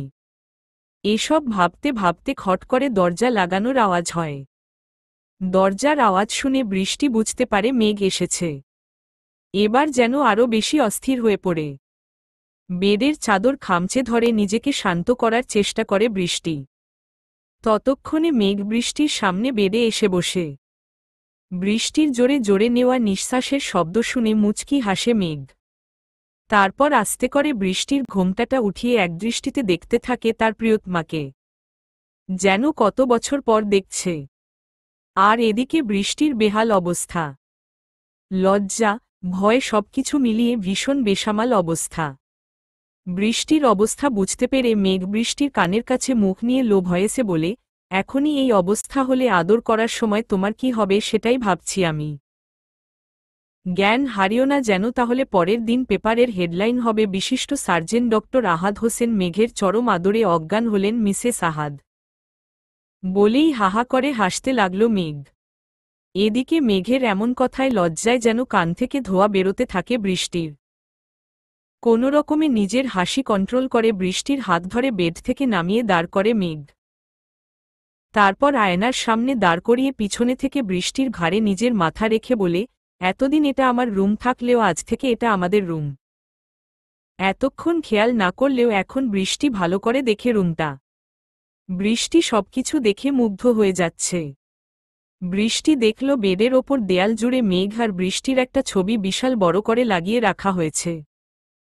পুরো বেডটাকে ফুল দিয়ে সুন্দর করে সাজানো হয়েছে। এসব দেখে বৃষ্টি আরও লজ্জায় নুয়ে পড়ল। আজ থেকে এই বেডেই ওরা একসাথে থাকবে। এখানেই মেঘের বুকের উপর মাথা রেখে ওরা সুখের সাগরে পাড়ি দেবে। কথাগুলো ভেবে বৃষ্টির বুকের ভেতর টিপটিপ করছে। হার্টবিট অনেক দ্রুত গতিতে চলছে। লজ্জায় মেঘের দিকে তাকাতেই পারছে না। মেঘ বৃষ্টিকে নিয়ে বেডের ওপর বসিয়ে দিল। বৃষ্টি মাথা নুয়ে বসে রইল। মেঘ বৃষ্টির পাশে বসে এক হাত বৃষ্টির গালে রেখে বলল, এত ভারী গহনা পরে নিশ্চয় টায়ার্ড হয়ে গেছ। এগুলো খুলে রাখো, তারপর ওয়াশরুম থেকে অজু করে এসো। আমরা একসাথে নফল নামাজ পড়ে নেই। বৃষ্টি মাথা ঝাঁকিয়ে সায় জানাল। বৃষ্টি বেড থেকে নেমে ড্রেসিং টেবিলের সামনে এসে গহনা খুলতে লাগল। মেঘ বেডের ওপর বসে ঘোর লাগা চোখে তাকিয়ে রইল বৃষ্টির দিকে। তারপর উঠে দাঁড়িয়ে বৃষ্টির পাশে গিয়ে দাঁড়াল। পেছনে থেকে বৃষ্টির গহনাগুলো খুলতে সাহায্য করল। মেঘ কাছে আসায় বৃষ্টির কাঁপাকাঁপি শুরু হয়ে গেল। আজ যেন একটু বেশিই লজ্জা লাগছে বৃষ্টির। হয়তো মেঘ ওর স্বামী হয়ে গেছে এই জন্য। গহনা খোলা হয়ে গেলে বৃষ্টি গিয়ে ওয়াশরুম থেকে অজু করে আসল। মেঘও অজু করে আসল। তারপর দুজন নফল নামাজ আদায় করে নিল। নামাজ শেষ করে মেঘ কাবার্ড থেকে একটা প্যাকেট বের করে এনে বৃষ্টির হাতে দিয়ে বলল, যাও চেঞ্জ করে এই শাড়িটা পরে এসো। তারপর কিছু একটা ভেবে বলল, আচ্ছা তুমি শুধু ব্লাউজ আর পেটিকোটটা পরে এসো। আজ আমি নিজের হাতে আমার বউকে শাড়ি পরিয়ে দেব। বৃষ্টিও বাধ্য মেয়ের মতো ওয়াশরুমে চলে গেল। তবে এইভাবে বাইরে মেঘের সামনে যেতে ভীষণ লজ্জা পাচ্ছে। কোনোভাবেই বাইরে যাওয়ার সাহস জোগাতে পারছে না। অনেকক্ষণ হয়ে যাওয়ায় মেঘ ওয়াশরুমের দরজা নক করে জিজ্ঞাসা করে হয়েছে কিনা, কিন্তু বৃষ্টি কোনো উত্তর করে না। মেঘের কয়েক সেকেন্ড লাগে ব্যাপারটা বুঝতে। তারপর বলে, দেখো বৃষ্টি, তুমি যদি দরজা খুলে না বের হও তাহলে কিন্তু আমি ভিতরে এসে যাব। কিছুক্ষণের মধ্যেই খট করে দরজা খোলার আওয়াজ হয়। সামনে তাকাতেই মেঘ একটা শুকনো ঢোক গেলে। বৃষ্টি ব্লাউজ আর পেটিকোটের উপরে একটা ওড়না জড়িয়ে আছে, তবে জর্জেটের ওড়না হওয়ায় প্রায় সবটাই দৃশ্যমান। মেঘ অনেক কষ্টে নিজেকে কন্ট্রোল করে বৃষ্টিকে শাড়ি পরতে শুরু করে। মেঘের ছোঁয়ায় বৃষ্টির মাঝে আলাদা এক শিহরণ কাজ করে। বারবার কেঁপে কেঁপে ওঠে। শাড়ির কুচিগুলো হাতে ধরে জোরে জোরে শ্বাস টেনে নেয় মেঘ নিজের মাঝে। এমনিতেই লাল পেটিকোট আর ব্লাউজে ভীষণ আবেদনময়ী লাগছিল বৃষ্টিকে। তার উপর এতক্ষণ ধরে অনেক কষ্টে নিজেকে কন্ট্রোল করে শাড়ি পরাচ্ছিল মেঘ। কিন্তু শাড়ির কুচিটা গোজার সাহস আর পাচ্ছে না মেঘ। নিজের মাঝে জোরে একটা শ্বাস টেনে শাড়ির কুচিটা গুজে দেয়। এদিকে বৃষ্টি শিউরে ওঠে মেঘের কাজে। বৃষ্টিকে পিছন থেকে জড়িয়ে ধরে আয়নার সামনে নিয়ে যায় মেঘ। তারপর পিঠে পড়ে থাকা চুলগুলো এক সাইডে করে ব্লাউজের ফিতে বেঁধে দেওয়ার জন্য। মেঘের ছোঁয়ায় বৃষ্টি কেঁপে উঠে চোখ বন্ধ করে নিল। এদিকে বৃষ্টির পিঠের দিকে তাকাতেই মেঘের অবস্থা বেহাল। ব্লাউজের পিঠের সাইডের গলা বড় হওয়ায় বৃষ্টির পিঠের অনেকখানি অংশ বেরিয়ে আছে। বৃষ্টির ধবধবে ফর্সা মোলায়েম পিঠ দেখে মেঘের গলা শুকিয়ে আসছে। চরম নেশা ধরে যাচ্ছে। নিজেকে নিয়ন্ত্রণ করা যেন ওর কাছে অসম্ভব হয়ে পড়েছে। মেঘ হাত বাড়িয়ে বৃষ্টির পিঠের ফিতাটা আস্তে আস্তে বেঁধে দিল। তারপর বৃষ্টির মোলায়েম উন্মুক্ত পিঠে হাত দিয়ে স্লাইড করতে লাগল। বৃষ্টির এদিকে দম বন্ধ হয়ে আসার উপক্রম। মেঘের ছোঁয়ায় বৃষ্টির পিঠ ভাঁজ হয়ে আসল। দুই হাত দিয়ে শাড়ি শক্ত করে খামচে ধরে জোরে জোরে নিঃশ্বাস ফেলতে লাগল। মেঘ মুখ নামিয়ে বৃষ্টির পিঠে চুমু খেতে লাগল। পিঠে চুমু খেতে খেতে উপরে ঘাড়ের দিকে উঠে এলো। ঘাড়েও গভীরভাবে চুমু খেতে লাগল। শিহরণে বৃষ্টির ঘাড়টা হালকা বাঁকা হয়ে গেল। মেঘ ঘাড়ে চুমু খেতে খেতে কানের কাছে এসে কানের লতিতে আলতো করে একটা কামড় দিল। পেছনে থেকে বৃষ্টির পেটে হাত দিয়ে জড়িয়ে ধরে কানে আলতো করে একটা চুমু দিয়ে লো ভয়েসে বলে উঠল, পাগল করে দিবে তুমি আমাকে বৃষ্টিরানী। বৃষ্টি আর সহ্য করতে না পেরে এক ঝটকায় সামনে ঘুরে মেঘকে জড়িয়ে ধরে মেঘের বুকে মুখ গুজে জোরে জোরে হাঁপাতে থাকে। মেঘও পরম আবেশে নিজের বুকের মাঝে জড়িয়ে নেয় বৃষ্টিকে। অবশেষে খরায় দগ্ধ বুকটাতে বৃষ্টি নামে। জলে পুড়ে ছারখার হওয়া ভূমিতে বৃষ্টির আগমনে অসীম শান্তি অনুভূত হয়। মেঘ পকেট থেকে একটা পেন্ডেন্ট আর একজোড়া সোনার বালা বের করে বৃষ্টিকে পরিয়ে দেয়। তারপর কোমর জড়িয়ে ধরে আয়নার সামনে দেখতে থাকে বৃষ্টিকে। লাল রঙের শাড়িটাতে অসম্ভব সুন্দর লাগছে বৃষ্টিকে। মেঘের ভাবতেই অবাক লাগছে আজ থেকে বৃষ্টি তার, শুধুই তার। মেঘ বুঝতে পারে না এই মেয়েটা আশেপাশে থাকলে মেঘ নিজের পার্সোনালিটি ধরে রাখতে পারে না কেন। মোম যেমন আগুন পেলে পিঘলে যায়, মেঘও তেমন পিঘলে যায় বৃষ্টির সংস্পর্শে। পুরো দুনিয়ার কাছে যে মেঘ আইডিয়াল, রাগী, বেশি কথা বলা পছন্দ না করা একজন মানুষ, অথচ বৃষ্টির কাছে এক পাগল প্রেমিক। বৃষ্টিকে নিজের দিকে ঘুরিয়ে বৃষ্টির মুখ নিজের দুই দাঁতের মাঝে ধরে মেঘ বলে, আমি তোমাকে কখনো আমাকে ভালোবাসতে বলবো না, কারণ আমার একার ভালোবাসা আমাদের দুজনের জন্য যথেষ্ট। পৃথিবীর সব সুখ আমি তোমার পায়ের কাছে এনে রেখে দেব। শুধু একটাই চাওয়া তোমার কাছে, কখনো আমাকে ছেড়ে যেও না প্রাণপাখি, তাহলে আমি মরে যাব। পারবো না এক মুহূর্তও তোমাকে ছাড়া থাকতে। বলেই বৃষ্টির কপালে কপাল ঠেকিয়ে জোরে জোরে শ্বাস নেয়। অপ্রিয় প্রিয়জন। ফেজা সেডেক। পর্ব 13, রোমান্টিক। হঠাৎ করেই বৃষ্টিকে কোলে তুলে নিয়ে ছাদের দিকে যায় মেঘ। ছাদে এসে ভীষণ অবাক হয় বৃষ্টি। পুরো ছাদটা ফেয়ারি লাইট দিয়ে সাজানো, ছাদের মাঝে একটা দোলনা, সেটা পুরোটা সাদা ফুল দিয়ে সাজানো। পুরো ছাদে গোলাপের পাপড়ি, লাভ শেপের বেলুন দিয়ে ভরা। সবকিছু দেখতে দেখতে বৃষ্টি মেঘকে এক প্রকার ভুলে গেছে। ঘুরে ঘুরে সবকিছু দেখায় ব্যস্ত বৃষ্টি হঠাৎ করে পেটে কারোর ছোঁয়া অনুভব করে। ওর বুঝতে আর বাকি নেই এটা কে হতে পারে। তাই মুচকি হেসে মানুষটার শক্ত বুকে মাথা এলিয়ে দেয়। মেঘ পরম আবেগে জড়িয়ে নেয় তার প্রিয়তমাকে। বেশ কিছুক্ষণ সময়টা এভাবে উপভোগ করে মেঘ বৃষ্টিকে দোলনায় বসিয়ে টুপ করে ওর কোলে মাথা রেখে শুয়ে পড়ে। মেঘের হঠাৎ এমন আক্রমণে বৃষ্টি থ হয়ে যায়।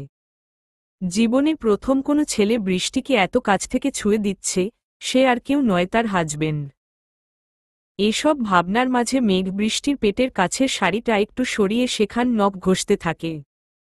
এবার বৃষ্টির আর সহ্য করতে পারে না। এক হাতে খামচে ধরে মেঘের চুল। হালকা ব্যথা পেলেও মেঘ মুচকি হেসে দুই হাতে কোমর জড়িয়ে ধরে আবারও নাক ঘষতে থাকে। আর সহ্য করতে না পেরে বৃষ্টি কোনোরকমে বলে, মেঘ কি করছেন, ছাড়ুন প্লিজ। বৃষ্টির কথায় বাঁকা হেসে মেঘ বৃষ্টির পেটের আরও কাছে মুখ নিয়ে গিয়ে বলে, কি করলাম আমি বৃষ্টিরানী? যা করার তো তুমি করেছ, আমাকে পুরো পাগল করে দিয়েছ।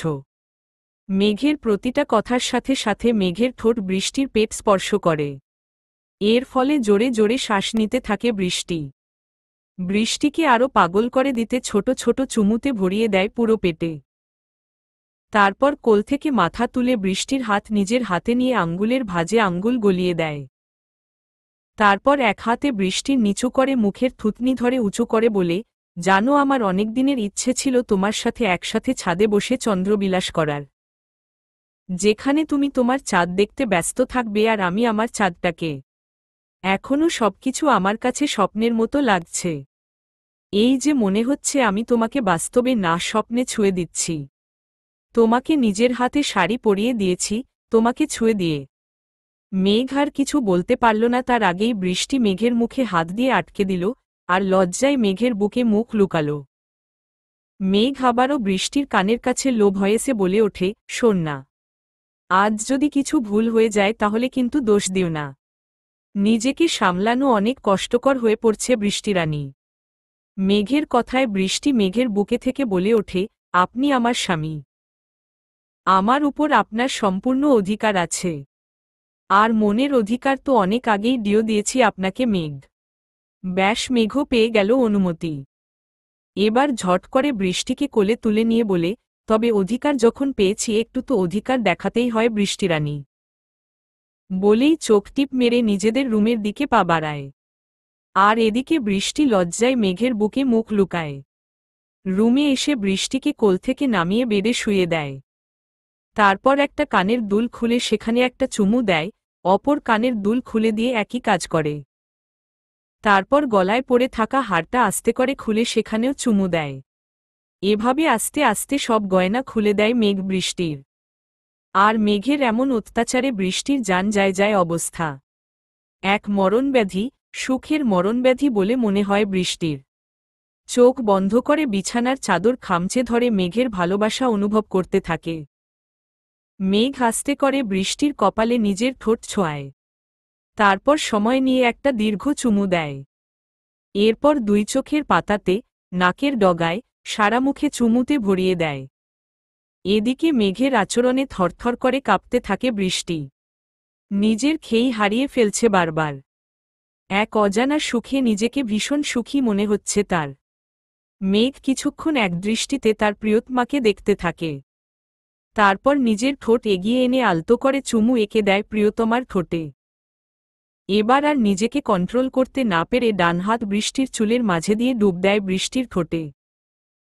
মেঘের এমন আবেদনময়ী ডাকে আর নিজেকে সংযত রাখতে পারে না বৃষ্টি।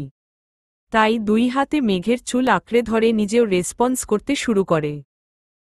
এভাবেই দুজনে মেতে ওঠে ভালোবাসার আদিম খেলায়, যেখানে দুটো মনের সাথে মিলন হলো দুটো আত্মারও। সকালের সূর্যের আলো মুখে পোড়ায় ঘুম ভেঙে যায় বৃষ্টির। পিটপিট করে চোখ খুলে নিজের অবস্থান বুঝতে গিয়ে নিজেই লজ্জায় পড়ে যায়। মেঘের খালি বুকের উপর মাথা দিয়ে শুয়েছিল, এটা ভাবতেই এক আলাদা শিহরণ বয়ে যায় সারা শরীর জুড়ে। কাল রাতের কথা মনে পড়তেই লজ্জায় দুই হাত দিয়ে নিজের মুখ ঢেকে নেয় বৃষ্টি। তারপর নিজের হাতের আঙ্গুলের ফাঁক দিয়ে দেখে মেঘকে কি কিউটভাবে ঘুমাচ্ছে। দেখে কেউ বলবেই না এই মাসুম ছেলেটা এতটা দুষ্টু হতে পারে।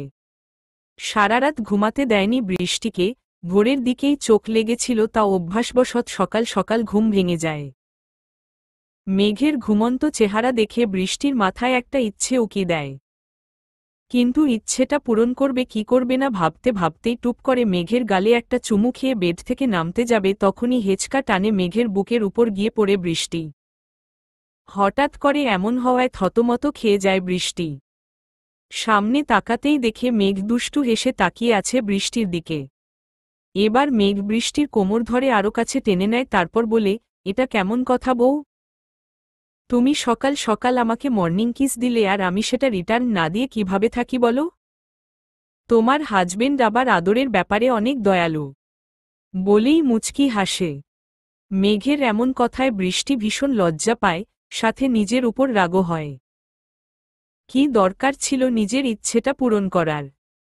কিন্তু ও বা কি করবে? মেঘকে এভাবে বাচ্চাদের মতো ঠোঁট উল্টে ঘুমাতে দেখে নিজেকে আর আটকাতে পারেনি। কিন্তু এখন যে মেঘ এটা নিয়ে ওকে অনেক লজ্জা দেবে সেটা ভালোই বুঝতে পারছে। তাই কোনো রকমে ওখান থেকে কেটে পড়তে চাইল। কিন্তু মেঘ সেটা হতে দিল না। বৃষ্টিকে নিজের সাথে আরও মিশিয়ে নিয়ে বলে ওঠে, মর্নিং কিস দিকে ভালো কথা, তবে সঠিক জায়গায় দাওনি তো। This is not fair. এবার ঝট করে আমার ঠোঁটে কিস দাও তো দেখি। দেখুন অনেক বেলা হয়ে গেছে। আমাকে উঠতে দিন, নতুন বউ বেলা করে উঠলে সবাই কি মনে করবে বলুন তো? বৃষ্টির কথায় মেঘ বাঁকা হেসে বলে ওঠে, আমিও তো সেটাই বলছি। জলদি করে আমাকে মর্নিং কিসটা দাও, তাহলে আমিও তোমাকে ছেড়ে দেব। আচ্ছা থাক, আমার জিনিস আমিই নিয়ে নিচ্ছি। বলেই মেঘ বৃষ্টিকে নিচে ফেলে যেই ঠোঁটে কিস করতে যাবে তখনই বৃষ্টি হাত দিয়ে মেঘের মুখ চেপে ধরে আর বলে, ছি মেঘ, আপনি একজন ডক্টর হয়ে এসব কি করছেন বলুন তো? এখনও তো ব্রাশ করিনি আমি। কত আনহাইজেনিক বলো। ব্যাস আর কিছু বলতে পারল না, তার আগেই বৃষ্টির হাত দুটো নিজের দুই হাতে চেপে নিজের ঠোঁটের সাথে বৃষ্টির ঠোঁট মিলিয়ে দেয়। প্রথমে বৃষ্টি ছটফট করলেও কিছুক্ষণের মধ্যেই শান্ত হয়ে গিয়ে নিজেও রেসপন্স করতে শুরু করে। অপ্রিয় প্রিয়জন, ফেজা সেডেক। পর্ব 14। সকালের নাস্তা করে সবাই লেগে পড়ল রিসেপশনের অনুষ্ঠানের জন্য। আজকেও বৃষ্টিকে সাজানোর জন্য পার্লার থেকে মেয়ে এসেছে। দেখতে দেখতে সেই কাঙ্ক্ষিত সময় চলে এলো। হঠাৎ করে সব লাইট অফ হয়ে গিয়ে একটা সেন্টার লাইট জ্বলে উঠল, যেখানে মেঘের এক হাতের মাঝে বৃষ্টির হাত। আর দুজনে সিঁড়ি দিয়ে নিচে নামছে। দুজনকেই ভীষণ সুন্দর লাগছে, যেন একে অপরের পরিপূরক দুজনে।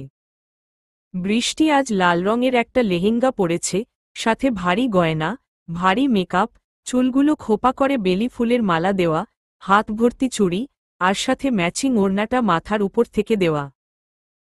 মেঘ লাল শার্ট, সাথে ব্ল্যাক কোট প্যান্ট, চুলগুলো জেল দিয়ে সেট করা, হাতে ব্ল্যাক ওয়াচ, ব্ল্যাক শু, সাথে মেয়েদেরকে ঘায়েল করা সেই অ্যাটিটিউড। দুজনে আস্তে আস্তে নিচে নেমে এসে স্টেজে তাদের জন্য বরাদ্দকৃত জায়গায় গিয়ে বসল। একে একে সবাই এসে তাদেরকে গিফট দিয়ে যায়। সাথে নতুন জুটির সাথে ফটো সেশন তো চলতেই থাকে। এসব কিছু মাঝে হঠাৎ করে মেঘ সবার চোখের আড়ালে পিছন থেকে বৃষ্টির কোমর জড়িয়ে ধরে আরও কাছে টেনে নিয়ে কানের কাছে মুখ এনে লো ভয়েসে বলে, আমি বিয়ের দিনের জন্য লাল রং পছন্দ না করে আজকের জন্য কেন পছন্দ করেছি জানো? বৃষ্টি মাথা তুলে চিন্তিত ভঙ্গিতে মেঘের দিকে তাকায়, যার অর্থ এসবের কিছুই সে জানে না। মেঘ বাঁকা হেসে আরও কাছে এসে লো ভয়েসে বলল, যাতে আগের রাতে দেওয়া আমার ভালোবাসার চিহ্নগুলোর সাথে লাল রঙে একেবারে বউ বউ লাগো। আমার বউ। বলেই চোখ টিপ দিল। মেঘের এমন লাগামহীন কথায় বৃষ্টির লজ্জায় মাটির ভিতর ঢুকে যেতে ইচ্ছে করছে। মেঘ যে এত রোমান্টিক একটা মানুষ এটা বিয়ের আগে ভ্রূণাক্ষরেও টের পায়নি বৃষ্টি। এভাবেই দুষ্টু মিষ্টি খুনসুটিতে অনুষ্ঠান শেষ হল। বৃষ্টি আজ ভীষণ খুশি, কারণ আজ নিজের বাড়িতে যাবে। মনে হচ্ছে কতদিন পর যাচ্ছে নিজের বাড়িতে। মাত্র একদিনের ব্যবধানে এমন হলে বাকি জীবন কি করে থাকবে ভাবতেই মন খারাপ হয়ে যায় বৃষ্টির। সৃজা আজ মেঘ আর বৃষ্টির রিসেপশনের অনুষ্ঠানে আসতে পারেনি, কারণ ফারহান ভীষণ অসুস্থ। আর ফাতেহা, ফারহান আর তন্নির মেয়ে, কে কার কাছে রেখে যাবে এসব ভেবে আর অনুষ্ঠানে যেতে পারেনি। এদিকে রাত যত বাড়ছে পাল্লা দিয়ে বাড়তে থাকে ফারহানের জ্বর। সৃজা ফতেহাকে খাইয়ে ঘুম পাড়িয়ে দেয়। মেয়েটাকে দেখলেই মনটা ভরে ওঠে সৃজার। কি নিষ্পাপ চাহনি, গোলগাল মুখ, এই কয়দিনই মেয়েটার প্রতি ভীষণ মায়া জন্মে গেছে। চাইলেও ছেড়ে যেতে পারবে না ওকে। এদিকে এভাবে ফারহানের সাথে একসাথে থাকায় সৃজার হবু বর বিয়ে ভেঙে দিয়েছে। তবে এটা নিয়ে খুব একটা আফসোস নেই সৃজার, কারণ যে মানুষটা ওকে বিয়ের আগেই বিশ্বাস করে না তার সাথে আর যাই হোক সংসার করা যায় না। একটা সম্পর্কের সবচেয়ে বড় জিনিস হল বিশ্বাস আর সম্মান। ভালোবাসা না থাকলেও দুটো মানুষের একে অপরের প্রতি বিশ্বাস আর সম্মান থাকলে বাকিটা জীবন কাটিয়ে দেওয়া যায় তার সঙ্গে। ফারহানের গোঙানির আওয়াজে ভাবনার জগৎ থেকে বাস্তবে ফিরে আসে। তারপর একটা দীর্ঘশ্বাস ছেড়ে একটা পাতিলে পানি আর রুমাল নিয়ে এসে জলপট্টি দিতে থাকে। এভাবেই কখন যে সৃজা ওখানেই ঘুমিয়ে পড়ে খেয়াল নেই। ভোরের আলো চোখে পড়তেই ঘুম ভেঙে যায় ফারহানের। সৃজাকে এই অবস্থায় দেখে ভীষণ খারাপ লাগে ফারহানের। আজ ওর আর ফাতেহার জন্যই নিজের সবকিছু হারিয়েছে সৃজা। নিজের মধ্যে ভীষণ অপরাধবোধ কাজ করে ফারহানের। এরপর ফ্রেশ হয়ে এসে ফাতেহাকে কোলে নিয়ে অপেক্ষা করে সৃজার ঘুম ভাঙ্গার। ফাতেহার কান্নার আওয়াজে ঘুম ভেঙে যায় সৃজার। চোখ খুলে পিটপিট করে তাকিয়ে দেখে ফারহান ফাতেহাকে নিয়ে পুরো ঘরে পায়চারি করছে। তবুও কিছুতেই কান্না থামাতে পারছে না। দেখেই বোঝা যাচ্ছে মেয়ের কান্না থামাতে থামাতে তার নাজেহাল অবস্থা। সৃজা আর চুপ করে না থেকে উঠে গিয়ে ফারহানের কোল থেকে ফাতেহাকে নিয়ে আলতো করে দুলিয়ে দুলিয়ে চুপ করানোর চেষ্টা করে। কয়েক মিনিটের মধ্যেই ফাতেহা একদম চুপ হয়ে যায়। তারপর দুধ গুলে ফিটারে দিয়ে খাইয়ে দেয় ফতেহাকে। শ্বশুর বাড়িতে আজ প্রথম দিন মেঘের। এদিকে নিজের বাড়িতে এসে আয়েশ করে ঘুমাচ্ছে বৃষ্টি। ওঠার কোনো নামই নেই। অবশ্য এতে মেঘ খুব একটা বিরক্ত হচ্ছে না, কারণ বৃষ্টি জেগে গেলে ওর এই মায়াবী চেহারা, কিউট ফোলা ফোলা গেল দুটো, মোটা নাকটা এসব এত কাছ থেকে দেখতে পারবে না। উঠলেই খালি পালাই পালাই করে এ মেয়েটা। এই মোটা নাকে স্টোনের নাকফুল এত বেশি মানায় সেটা বৃষ্টিকে না দেখলে বুঝতেই পারত না মেঘ। এই সাধারণ মেয়েটাকে সবসময় অসাধারণ লাগে মেঘের কাছে। মেঘ আস্তে করে প্রথমে বৃষ্টির নাকে একটা চুমু দিল, তারপর দুই কানে দুটো চুমু দিয়ে আস্তে করে ডাকল বৃষ্টিকে। বৃষ্টি ঘুমের ঘোরে মেঘের গলা জড়িয়ে ধরে আবারও শুয়ে পড়ে। এটা দেখে ঠোঁট কামড়ে হাসে মেঘ। তারপর আস্তে করে গলায় মুখ গুজে চুমুতে ভরিয়ে দেয়। আবারও একটু নড়াচড়া করে ঘুমের রাজ্যে পাড়ি জমায় বৃষ্টি। এবার মেঘ প্রথমে আলতো করে কয়েকবার ঠোঁটে চুমু দিয়ে অবশেষে বৃষ্টির ঠোঁট চেপে ধরে নিজের ঠোঁটের মাঝে। বেশ অনেকক্ষণ গাঢ় চুম্বন দেওয়ার পর বৃষ্টির হঠাৎ করে শ্বাস নিতে কষ্ট হয়। ছটফট করে চোখ খুলে নিজেকে মেঘের মাঝে দেখে ভীষণ অবাক হয়। সাথে ধাক্কা দিয়ে সরাতে থাকে মেঘকে। বৃষ্টির ঘুম ভেঙেছে দেখে মেঘও ছেড়ে দিয়ে নিজের ঠোঁট লিক করে বলে ওঠে, সকাল সকাল এমন মিষ্টি পেলে তো আমি বাকি মিষ্টি খাওয়া ছেড়েই দেব। ইয়াম্মি। মেঘের কথায় বৃষ্টি চোখ গরম করে জিজ্ঞাসা করে এটা কি ছিল? মেঘও দুষ্টু হেসে বলে ওঠে, ওহ আচ্ছা কি ছিল বোঝনি বুঝি তুমি? আচ্ছা দাঁড়াও তোমাকে আবার বুঝিয়ে দিচ্ছি। বলেই বৃষ্টির দিকে এগোতে যাবে তার আগেই বৃষ্টি এক দৌড়ে ওয়াশরুমে। বৃষ্টির কাণ্ড দেখে হাসতে থাকে মেঘ। ওয়াশরুমে ঢুকে বৃষ্টির মনে পড়ে তাড়াহুড়ো করে কি ভুল কাজটা করেছে, জামা কাপড় আনেনি। এখন কি পরে বাইরে যাবে?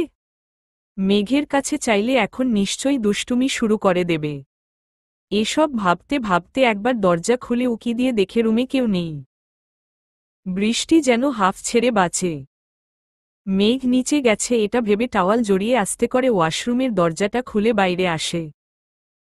তারপর আলমারি থেকে জামা নেওয়ার জন্য পা বাড়ায়। কিন্তু তার আগেই দুটো হাত এসে পিছন থেকে ওর কোমর জড়িয়ে ধরে। বৃষ্টির শিরদাঁড়া বেয়ে শীতল স্রোত বয়ে যায়। ও তো ভেবেছিল মেঘ রুমে নেই, তাহলে কথা থেকে এলো মেঘ।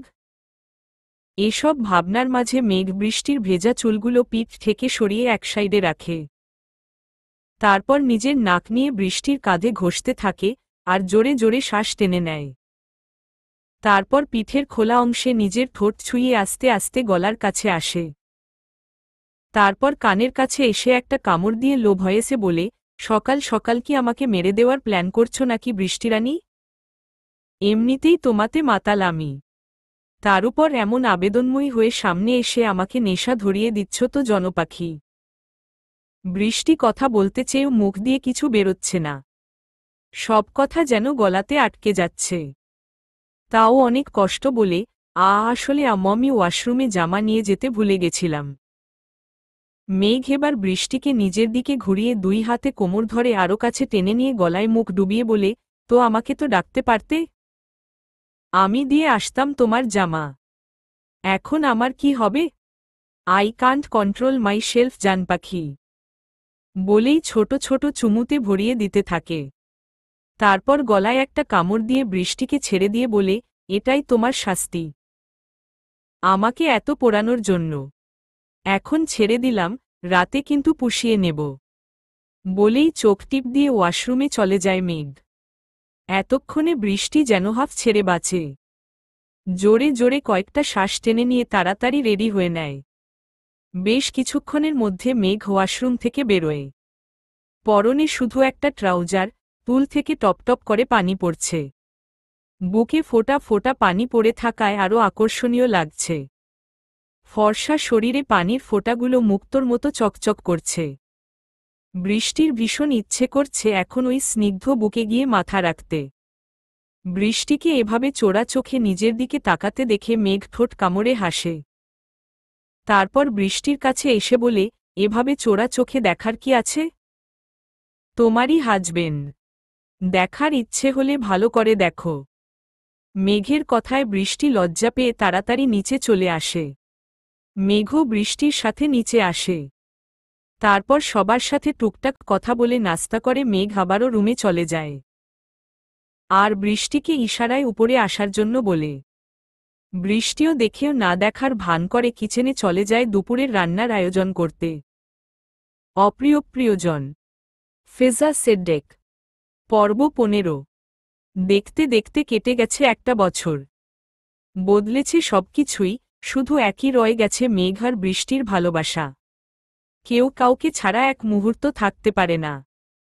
মেঘের পাগলামিগুলো ভীষণ ভালোবাসে বৃষ্টি, কারণ এগুলোর মধ্যে লুকিয়ে থাকে বৃষ্টির প্রতি কেয়ার, ভালোবাসা, শাসন, পোসেসিভনেস। বৃষ্টিও এখন মেঘকে পাগলের মতো ভালোবাসে। রোজকার মতো আজও জানালার পর্দার ফাঁক দিয়ে আসা তীর্যক আলোকরশ্মি মুখে পোড়ায় ঘুম ভেঙে যায় বৃষ্টির। পাশে তাকাতেই কুচকানো ভ্রুযুগল প্রসারিত হয়ে যায়। কি সুন্দরভাবে দুই হাতে তাকে জড়িয়ে ধরে আছে, যেন ছেড়ে দিলেই পালিয়ে যাবে। বৃষ্টিও পরম আবেগে মেঘের বুকে চুপটি করে লেপ্টে আছে। মেঘের খোলা বুকের প্রতি ভীষণ লোভ বৃষ্টির। সবথেকে শান্তির লাগে এই জায়গাটা। বুকে মাথা রেখে কান পেতে শোনে বাড়তে থাকা হৃদস্পন্দনের শব্দ। তারপর সময় নিয়ে গুটি কয়েকবার অধর ছোঁয়ায় মেঘের উষ্ণ বুকে। তারপর মাথাটা উঁচু করে কপালে লেপ্টে থাকা চুলগুলো এক হাতে সরিয়ে সেখানেও বেশ কয়েকটা চুমু দেয়। তারপর ঠোঁটে খুব সাবধানে আলতো করে চুমু দিয়ে সরে আসতে নিলে অপর পাশের মানুষটা বৃষ্টিকে নিচে ফেলে তার উপর নিজের শরীরের ভার ছেড়ে দেয়। তারপর এক মুহূর্ত ব্যয় না করে নিজের শুষ্ক ঠোঁটটা চেপে ধরে বৃষ্টির নরম রসালো ঠোঁটে।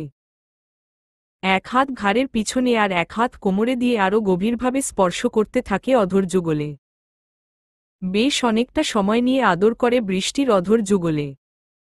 তারপর বৃষ্টির কপালের সাথে কপাল ঠেকিয়ে বলে, সকাল সকাল রোমাঞ্চ করতে ইচ্ছে করছে, সেটা আমাকে আগে বলবে তো।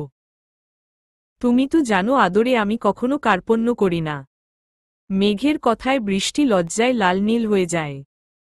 তুমি কি জানো আমার শার্ট পরে তোমাকে কতটা হট লাগে? আসলে এটা প্রতিদিনের অভ্যাস। গভীর রাতে নিজের জামাকাপড় আর পরতে ইচ্ছে করে না, তাই মেঘের শার্ট পরেই ঘুমিয়ে পড়ে বৃষ্টি। মেঘ বৃষ্টিকে কোলে করে ওয়াশরুমে নিয়ে গিয়ে দুজনে একসাথে গোসল সেরে নেয়। তারপর দুজনে রেডি হয়ে বেরোয় হসপিটালের উদ্দেশ্যে। হসপিটালে গিয়ে দুজনেই ভীষণ ব্যস্ত সময় পার করে। ফেরার পথে বৃষ্টির বায়নায় দুজনে যায় বৃষ্টির সেই পছন্দের জায়গায়, যেখানে প্রায়ই মন খারাপ হলে বৃষ্টি আসতো আগে। তবে এখন এখানে আসার সময় বা সুযোগ কোনোটাই হয়ে ওঠে না। নদীর পাড়ের সেই পরিচিত জায়গাটায় দুজনে গিয়ে বসে। বৃষ্টি মেঘের এক হাত জড়িয়ে ধরে, কাঁধে মাথা রাখে আর ডুব দেয় অতীতে। এই জায়গাতে মেঘ বৃষ্টিকে প্রথম প্রপোজ করেছিল। প্রচুর দুষ্টু মিষ্টি খুলশুটিতে মেতে থাকত ওরা এই জায়গাটাতে। এইসব ভেবে আনমনেই হাসে বৃষ্টি। এসব ভাবনার মাঝে হঠাৎ মনে পড়ে পরশু মেঘের জন্মদিন। তারপর কিছু একটা ভেবে ঠোঁট কামড়ে হাসে বৃষ্টি। মেঘ এতক্ষণ বৃষ্টিকে দেখছিল। বৃষ্টির এমন ক্ষণে ক্ষণে মুখের আদলের পরিবর্তনে ভ্রু কুঁচকে তাকিয়ে থাকে বৃষ্টির দিকে। মেঘকে নিজের দিকে এভাবে তাকিয়ে থাকতে দেখে থতমত খেয়ে যে বৃষ্টি। তারপর মাথা নেড়ে কিছু না বুঝিয়ে চুপচাপ সামনের দিয়ে তাকায়। মেঘও আর কিছু জিজ্ঞাসা করে না। পরম আবেগে প্রিয়তমাকে বুকের মাঝে লেপ্টে নিয়ে সময়টা উপভোগ করতে থাকে। আর বৃষ্টিও মেঘের শরীর থেকে আসা পারফিউমের গন্ধ নাক টেনে নেয় নিজের মাঝে। এটা তার খুবই পছন্দের। বেশ রত পর্যন্ত ওখানে সময় কাটানোর পর দুজনে বাড়ি ফেরার জন্য গাড়ির কাছে আসে। কিন্তু মাঝপথে কিছু একটা দেখে সেদিকে এগিয়ে যায় বৃষ্টি। বৃষ্টি সেখানে গিয়ে দেখে একটা তারই বয়সী ছেলে, পরনে ছেঁড়া ময়লা জমে আর প্যান্ট, হাতে কিছু কৃষ্ণচূড়া ফুল নিয়ে খেলা করছে। বৃষ্টির ছেলেটাকে ভীষণ চেনা চেনা মনে হয়, কিন্তু চিনতে পারে না। বৃষ্টি ছেলেটার দিকে এগিয়ে গেলে সে ফুলগুলো নিজের পিছনে লুকিয়ে নেয়। ভাবটা এমন যেন কিছুতেই সে এই ফুলগুলোকে নিজের থেকে আলাদা করবে না। বৃষ্টির ব্রেইনে ভীষণ চাপ পড়ে এসব ভাবনায়। দুই হাতে মাথা চেপে করে পড়ে যেতে নিলে মেঘ হেসে নিজের বুকে জড়িয়ে নেয় বৃষ্টিকে। তারপর কোলে তুলে নিয়ে গাড়িতে নিয়ে গিয়ে বসিয়ে পানির বোতল এগিয়ে দেয় বৃষ্টির দিকে। বৃষ্টিও এক ঢোকে অনেকটা পানি খেয়ে নিয়ে জোরে জোরে নিঃশ্বাস নেয়। মেঘ যে ভয়টা পেয়েছিল সেটাই হচ্ছে আজ। আজকের ঘটনার পর মেঘের মনে ভয়টা আরও জেঁকে বসে। আজ ফারহানকে দেখে বৃষ্টি যেভাবে রিয়েক্ট করল সেটা নিয়ে একদিকে যেমন চিন্তা, তেমনি ফারহানকে যদি আবার বৃষ্টির মনে পড়ে যায় তাহলে। না, আর এসব ভাবতে পারছে না মেঘ। কোনো মূল্যেই আর হারাতে পারবে না বৃষ্টিকে। অনেক কষ্টে নিজের করে পেয়েছে বৃষ্টিকে। আগে যদি বৃষ্টি ওকে না করত তাহলে যদিও মানিয়ে নিতে পারত, এখন আর সেটা সম্ভব না। সম্ভব না বৃষ্টির ভালোবাসাবিহীন বাঁচা। ভাবনার মাঝে বৃষ্টির ডাকে হুঁশ ফেরে মেঘের। মেঘ, আপনি কি অনেক চেনেন? জানেন আমার না ওনাকে খুব পরিচিত মনে হচ্ছে, কিন্তু আমি কিছুতেই মনে করতে পারছি না। মনে করতে গেলে আমার মাথা যন্ত্রণা শুরু হয়ে যাচ্ছে। বৃষ্টিকে আবারও হাইপার হতে দেখে মেঘ নিজের বুকের সাথে জড়িয়ে সান্ত্বনা দিতে থাকে বৃষ্টিকে। তারপর বলে, দেখো ওনাকে দেখে তো পাগল বলে মনে হচ্ছে। হয়তো রাস্তায় কখনো দেখেছিলে, তাই চেনা লাগছে। তুমি এত কেন চিন্তা করছো ওনাকে নিয়ে? বাদ দাও তো। মেঘের কথায় বৃষ্টি চুপ করে গেলেও মনের মধ্যে থেকে চিন্তাটা একেবারে গেল না। তারপর বৃষ্টিকে নিয়ে বাড়িতে চলে আসে মেঘ। গাড়িতে দুজনে কেউ কারোর সাথে আর একটা কথাও বলেনি। দুজনই নিজেদের চিন্তায় বিভোর। একজন প্রিয়জনকে হারিয়ে ফেলার ভয়ে ধুকে ধুকে মরছে, আর একজন পুরনো কিছু ক্ষত তাজা করতে ব্যস্ত। রাতটাও দুজনের অস্বস্তিতে কাটল। কোনো রকমে নিজেকে সামলে নিয়ে আবারও সকালে একসাথে বেরিয়ে পড়ল হসপিটালের উদ্দেশ্যে। মাঝরাস্তায় এসে গাড়ি থামাতে বলে বৃষ্টি মেঘকে। তারপর গাড়ি থেকে নেমে কিছু কাজ আছে বলে নেমে পড়ে আর মেঘকে চলে যেতে বলে। বৃষ্টির এমন কথায় মেঘ ভীষণ অবাক হয়, সাথে কষ্টও পায়। এতদিনে একবারও বৃষ্টি মেঘের সাথে এমন ব্যবহার করেনি। আর কাল ফারহানকে দেখার পর থেকে বৃষ্টি কেমন চুপচাপ হয়ে গেছে, আর আজ এভাবে ওকে রেখে চলে যেতে বলছে। বুকে মনে হয় কেউ ছুরি দিয়ে আঘাত করে, তাও বৃষ্টিকে কিছু বুঝতে না দিয়ে চলে যায় হসপিটালে। সেখানে গিয়ে জানতে পারে বৃষ্টি আজ ছুটি নিয়েছে। মেঘের চিন্তা যেন এবার আকাশছুঁই হয়ে যায়। পুরোটা দিন ভীষণ কষ্টে পার করে মেঘ। তারপর হঠাৎ করে ঠিক হসপিটাল থেকে বেরোবার আগে জানতে পারে আজকে ওকে এক্সট্রা টাইম ডিউটিতে থাকতে হবে কয়েকজন ডক্টর না আসায়। মেঘ বিরক্ত হয়ে উচ্চারণ করে আবারও নিজের কেবিনে গিয়ে বসে।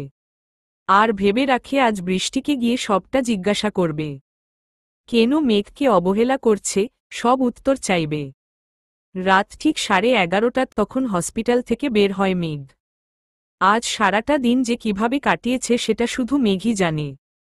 বাড়িতে পৌঁছাতে পৌঁছাতে 12টা ছুঁই ছুঁই। বিরক্ত হয়ে রুমের দরজায় এসে দেখে দরজা ভিতর থেকে বন্ধ।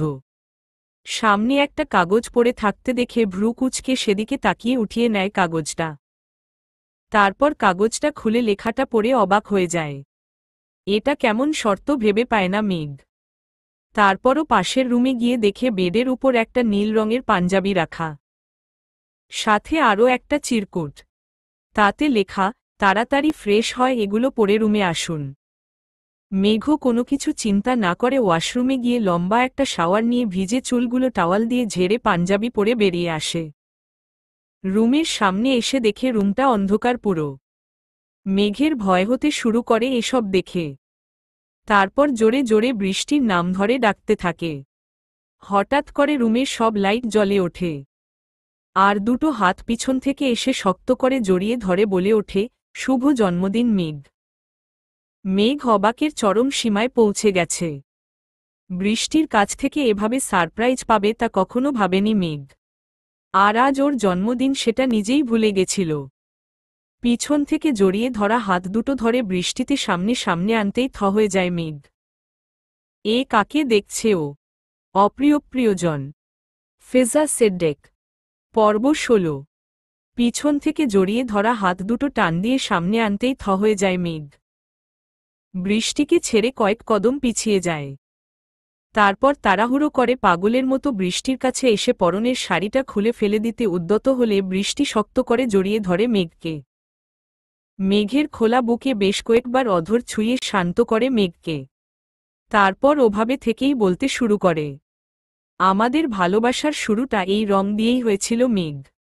আর আমি জানি এটা তোমার প্রিয় রং। যেটা ঘটে গেছে সেটা ভুলে যাও প্লিজ। ওটা শুধু একটা অ্যাক্সিডেন্ট ছিল মাত্র। আজকের নতুন করে ভালোবাসার শুরুটা আমি আবারও এই রং দিয়ে করতে চাই। তোমার ভুল ধারণা ভেঙে দিতে চাই। শুধু মনে রাখবে ভালোবাসার জোর থাকলে সব অসম্ভব সম্ভব হয়। অতীত ঘেটে শুধু বেদনা পাবে, তাই অতীতকে পিছনে ফেলে একটা গিয়ে যেতে হয়। আমি চাই সেদিন যেমন তুমি মন্ত্রমুগ্ধের মতো আমার দিকে তাকিয়েছিলে আজও সেভাবেই তাকাও। যেখানে থাকবে না কোনো ভয়, আতঙ্ক। অনেক খুঁজে খুঁজে ঠিক একই শাড়ি কিনেছি আমি সেজন্য। মেঘ শক্ত করে বৃষ্টিকে জড়িয়ে ধরে বুকের মাঝে আর বৃষ্টির বলা সব কথাগুলো মনোযোগ দিয়ে শোনে। তারপরও কোথাও একটা বাধা পায় মন থেকে। কিন্তু আপাতত সব বাধা দূরে সরিয়ে প্রিয়তমার আবদারটা পূরণ করে। ঠিক সেদিনের মতোই অসম্ভব মায়াবী লাগছে আজও বৃষ্টিকে। বরং আরও বেশি সুন্দর লাগছে। মেঘের চোখের দিকে তাকাতেই ভীষণ লজ্জা পায় বৃষ্টি। কেমন ঘোর লেগে যাচ্ছে ওই চোখের দিকে তাকালে। তারপর মেঘের হাত ধরে সামনে থাকা কেকটা কতে দুজনে মিলে।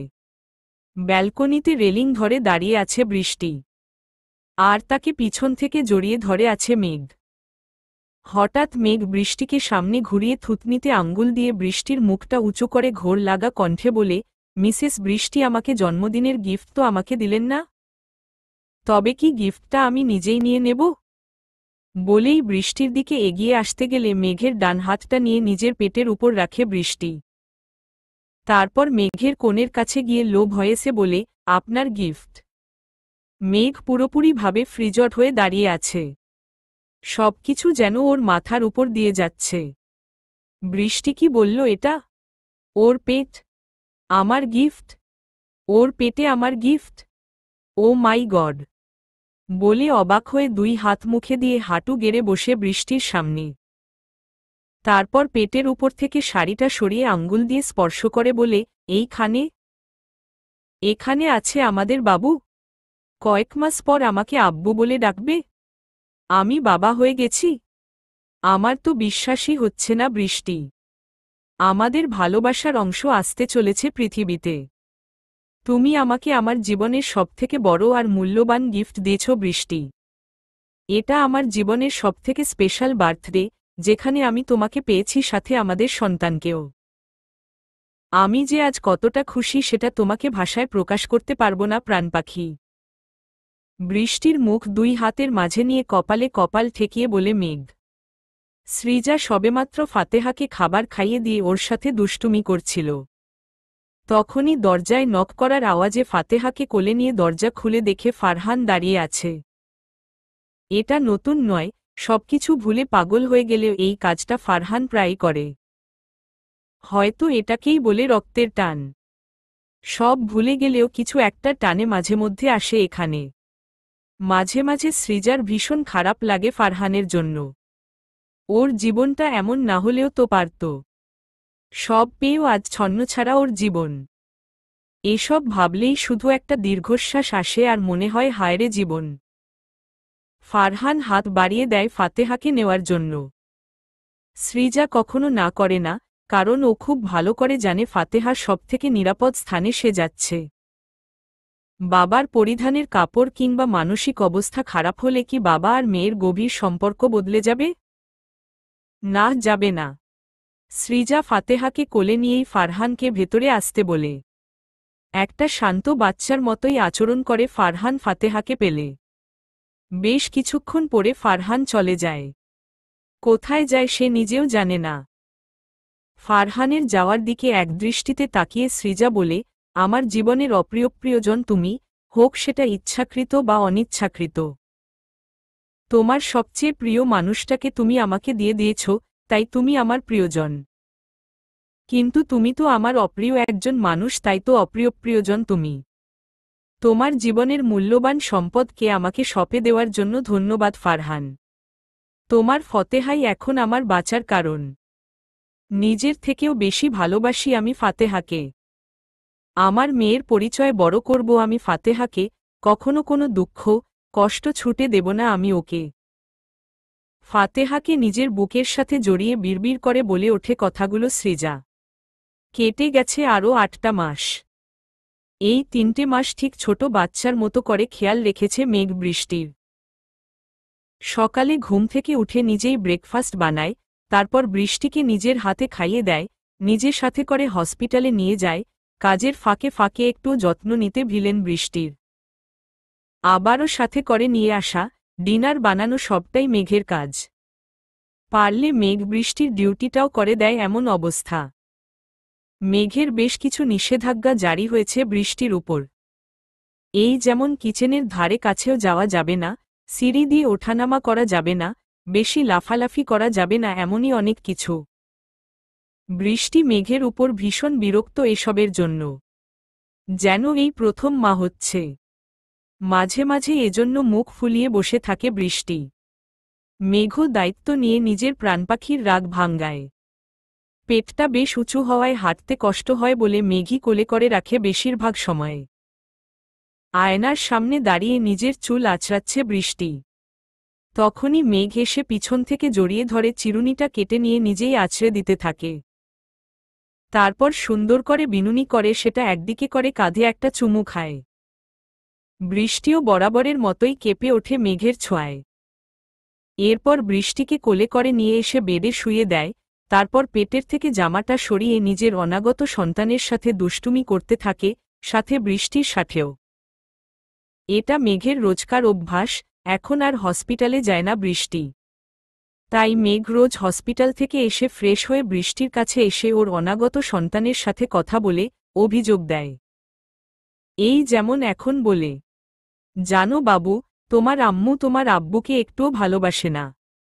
তোমার আব্বুকে ভুলেই গেছে এখন। সুন্দরী হয়ে গেছে তো আগের থেকে, তাই এত ভাব দেখায়। তোমার আব্বুর কষ্টটা একটুও বোঝে না। তুমি আসো তো জলদি, আমরা দুজন মিলে তোমার আম্মুর সাথে ফাইট করব। মেঘের এমন বাচ্চামো দেখে শুধু ঠোঁট চেপে হাসে বৃষ্টি। এটা দেখে মিথ্যে রাগ দেখিয়ে বলে, মেঘ, এখন হাসা হচ্ছে খুব, তাই তো? ঠিক আছে যাও, আমি আসব না আর তোমার কাছে। বলেই চলে যেতে নিলে বৃষ্টি মেঘকে জড়িয়ে ধরে বুকে মাথা রেখে বলে, ভালোবাসি তো আমার বাবুর আব্বুকে। মেঘ আর দেরি না করে কোমল অধরে নিজের অধর যুগল চেপে ধরে। বেশ কিছু সময় পর বৃষ্টির গলায় মুখ ডুবিয়ে ছোট ছোট চুমু এঁকে দুজনে ঘুমের রাজ্যে পাড়ি জমায়। ছুটির দিন হওয়ায় আজ মেঘ বৃষ্টিকে নিয়ে একটা পার্কে এসেছে। মেঘ বেশ বুঝতে পারছিল বাড়িতে থাকতে থাকতে ভীষণ বোর ফিল করছে বৃষ্টি, তাই তো একটু ফ্রেশ ফিল করানোর জন্য এখানে নিয়ে এসেছে। বিকেলের সময় হওয়ায় বেশ লোকের সমাগম এখানে। কিছু বয়স্ক মানুষ হাঁটাচলা করছেন, আবার কিছু মারা তাদের বাচ্চাদের নিয়ে এসেছেন খেলা করানোর জন্য। মাঝে মাঝে কিছু কাপলসও চোখে পড়ছে, যারা প্রিয়জনের সাথে এই সময়টা উপভোগ করছে। সবকিছু দেখে ঠোঁটে হাসি ফুটে ওঠে বৃষ্টির। এখন বেশ ভালো লাগছে। সামনে আইসক্রিমের দোকান দেখে মেঘের কাছে বায়না ধরে খাওয়ার জন্য, কিন্তু মেঘ কিছুতেই এই অবস্থায় ঠান্ডা খেতে দেবে না, এতে নাকি বাবুর আর বৃষ্টির দুজনের ক্ষত হবে। শেষে বৃষ্টির জেদের কাছে হার মেনে অল্প একটু খাওয়ার অনুমতি দেয়, তারপর চলে যায় আইসক্রিম আনতে। বসে থাকতে ভালো না লাগায় বৃষ্টি আস্তে আস্তে হাঁটাচলা করতে থাকে। হঠাৎ করে ওর চোখ পড়ে সেদিনের সেই পাগলটার উপর। কিছু একটা নিয়ে কোলে ধরে বসে আছে। বৃষ্টি আস্তে করে হেঁটে যায় সেখানে। গিয়ে দেখে একটা পুতুল রুমালে জড়িয়ে সেটাকে কোলে নিয়ে বসে আছে পাগলটা। দেখে মনে হচ্ছে কোনো বাচ্চার সাথে কথা বলছে, তাকে আদর করছে। এগুলো দেখে ভীষণ মায়া হয় বৃষ্টির ওই লোকটার প্রতি। লোকটার কাছে এগুতে হবে তখনই পাশ থেকে একটা কমবয়সী ছেলের গলার আওয়াজ পায়, কারোর সাথে ঝগড়া করছে বোধহয়। কৌতূহলবশত সেদিকে এগিয়ে গিয়ে দেখে ছেলেটার সমবয়সী একটা মেয়ে হাঁটু মুড়ে বসে কান্না করছে। আর ছেলেটা বারবার করে বলছে, আমি কি বলেছি আমি তোকে ভালোবাসি? কেন আমাকে বিরক্ত করছিস তুই? মেয়েটা কাঁদতে কাঁদতে জবাব দেয়, তুই যদি আমাকে ভালো না বাসিস তবে কেন সবার থেকে বেশি আমার খেয়াল রাখতিস? আমার প্রতি তোর এক্সট্রা কেয়ার কেন ছিল? ব্যাস আর শুনতে পারল না বৃষ্টি। মাথাটা ভীষণ যন্ত্রণা করা শুরু করল। অসহ্য যন্ত্রণা সহ্য করতে না পেরে একসময় অজ্ঞান হয়ে ঢলে পড়ল। অপ্রিয় প্রিয়জন। ফেজা সেডেক। পর্ব 17 শেষ। বৃষ্টিকে খুঁজতে খুঁজতে মেঘ এসে দেখে বৃষ্টি মাথায় হাত দিয়ে দাঁড়িয়ে যন্ত্রণাতে ছটফট করছে। হাতের আইসক্রিমটা ফেলে দৌড়ে বৃষ্টির কাছে আসবে তার আগেই বৃষ্টির জ্ঞান হারিয়ে ফেলা দেখে বৃষ্টির নাম ধরে চেঁচিয়ে পাগলের মতো ছুটতে থাকে। বৃষ্টির নামটা শোনামাত্র ফারহানের অবাক হয়ে তাকায় সামনের দিকে। মাথার নিউরনের মধ্যে অসম্ভব দ্রুত গতিতে রক্ত প্রবাহ শুরু হয়। খিচে চোখ বন্ধ করে আবারও কিছু একটা মনে করে চোখ খুলে দ্রুত সামনে তাকিয়ে দেখে কিছুক্ষণ আগে যে মেয়েটা ওর কাছে এসেছিল সে পড়ে যাচ্ছে। এটা দেখে কেন যেন ভীষণ কষ্ট অনুভব করল ফারহান। দ্রুত গিয়ে মেয়েটাকে ধরে আস্তে করে নিজের কোলে মাথা রেখে খিলখিল করে হেসে ওঠে। এতক্ষণে সম্পূর্ণ জ্ঞান হারিয়ে ফেলেছে বৃষ্টি। অনেকটা দূরে থাকায় মেঘের বৃষ্টির কাছে আসতে সময় লেগে যায়। বৃষ্টির সামনে এসে হাঁপাতে হাঁপাতে হাঁটু মুড়ে বসে মেঘ। তারপর বৃষ্টির মাথাটা নিজের বুকের সাথে জড়িয়ে জোরে জোরে শ্বাস নেয়। মনে মনে অসংখ্যবার ধন্যবাদ জানায় ফারহানকে। আজ যদি ফারহান না থাকত তাহলে অনেক বড় অঘটন ঘটে যেতে পারত। বৃষ্টিকে কোলে করে নিয়ে গাড়িতে বসিয়ে দ্রুত হসপিটালে যায় মেঘ। মেঘের যাওয়ার দিকে ফ্যালফ্যাল নয়নে তাকিয়েছিল শুধু ফারহান। বারবার মনে হচ্ছিল এই নামটা কোথাও শুনেছে আগেও। তারপর আবার সামনে পড়ে থাকা একটা বোতল নিয়ে খেলতে শুরু করে। হসপিটালে পৌঁছে ডক্টর শুভর কাছে নিয়ে যায় মেঘ। বিগত কয়েক মাস উনি বৃষ্টির সবরকম ট্রিটমেন্ট করেছেন। নিজে ডক্টর হলেও বৃষ্টির ক্ষেত্রে কোনোরকম রিস্ক নিতে চায়নি মেঘ। তাই তো অন্য একজন ভালো ডক্টরের পরামর্শ নিয়ে চলে সবসময়। বেশ কিছুক্ষণ ট্রিটমেন্ট করার পর জ্ঞান ফেরে বৃষ্টির। ডক্টর শুভ মেঘকে নিজের কেবিনে ডাকেন। তারপর বলেন, মেঘ বৃষ্টি এখন আউট অফ ডেঞ্জার আছে। চিন্তার কোনো কারণ নেই। যদিও প্রথমে আমিও ভয় পেয়ে গেছিলাম। এই অবস্থায় এত বড় শকটাতে ওনার এবং বেবির ক্ষতি হলেও হতে পারত। কিন্তু এখন ভয়ের কিছু নেই। আর একটা গুড নিউজ আছে। ওনার যে শর্ট টাইম মেমোরি লস হয়েছিল সেটা রিকভার হয়ে গেছে। আজকে কোনো এক কারণে ওনার পুরনো স্মৃতিগুলোতে উনি ফিরে গেছিলেন, যার ফলে ব্রেইনে এত প্রেশার না নিতে না পেরে অজ্ঞান হয়ে যান। এখন দুজনেই ভালো আছে।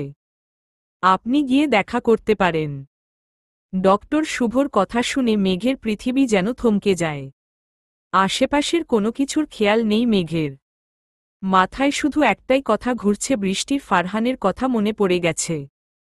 এখন আর বৃষ্টি ওর জন্য পাগলামি করবে না। এখন আর ওদের সম্পর্কটা আগের মতো থাকবে না। আচ্ছা, বৃষ্টি যদি ওদের বিয়েটাই না মেনে নেয় তাহলে ও কি করবে? বৃষ্টিকে কোনো মূল্যেই হারাতে পারবে না মেঘ। মেঘের এখন নিজের ভাগ্যের উপর ভীষণ হাসি পাচ্ছে। সুখটা ওর জন্য মরীচিকার মতো, এটা বারবার ভুলে যায়। সেজন্য তো বারবার মরীচিকার পিছনে ছুটে দিন শেষে খালি হাতে ফেরত আসতে হয় ওকে। ওর জীবনটা এমন না হলেও তো পারত। বেশি কিছু তো চায়নি জীবনে। ছোটবেলায় চেয়েছিল বাবা, মা, মেঘলা আর ওর একটা সুন্দর হ্যাপি ফ্যামিলি, যেখানে থাকবে খুনসুটির আর ভালোবাসার ছড়াছড়ি। কিন্তু ভাগ্য একটা অ্যাক্সিডেন্টে কেড়ে নিল ওর বাবা মাকে। তারপর থেকেই ভীষণ হাসি খুশি থাকা ছেলেটা হয়ে উঠল বদমেজাজি, গম্ভীর আর রাগী। মেঘলা একটা ছোট্ট কোম্পানিতে জব করে, সেই টাকা দিয়ে নিজের পড়াশোনার সাথে সাথে মেঘকে পড়াশোনা করতে সাহায্য করেছে। মেঘও মেঘলার আড়ালে কয়েকটা টিউশন করাত। পরে অবশ্য মেঘলা এসব জানতে পেরেছিল। এভাবেই তো তারা দুই ভাই বোন মিলে অনেক পরিশ্রম করে নিজেদের প্রতিষ্ঠিত করেছিল।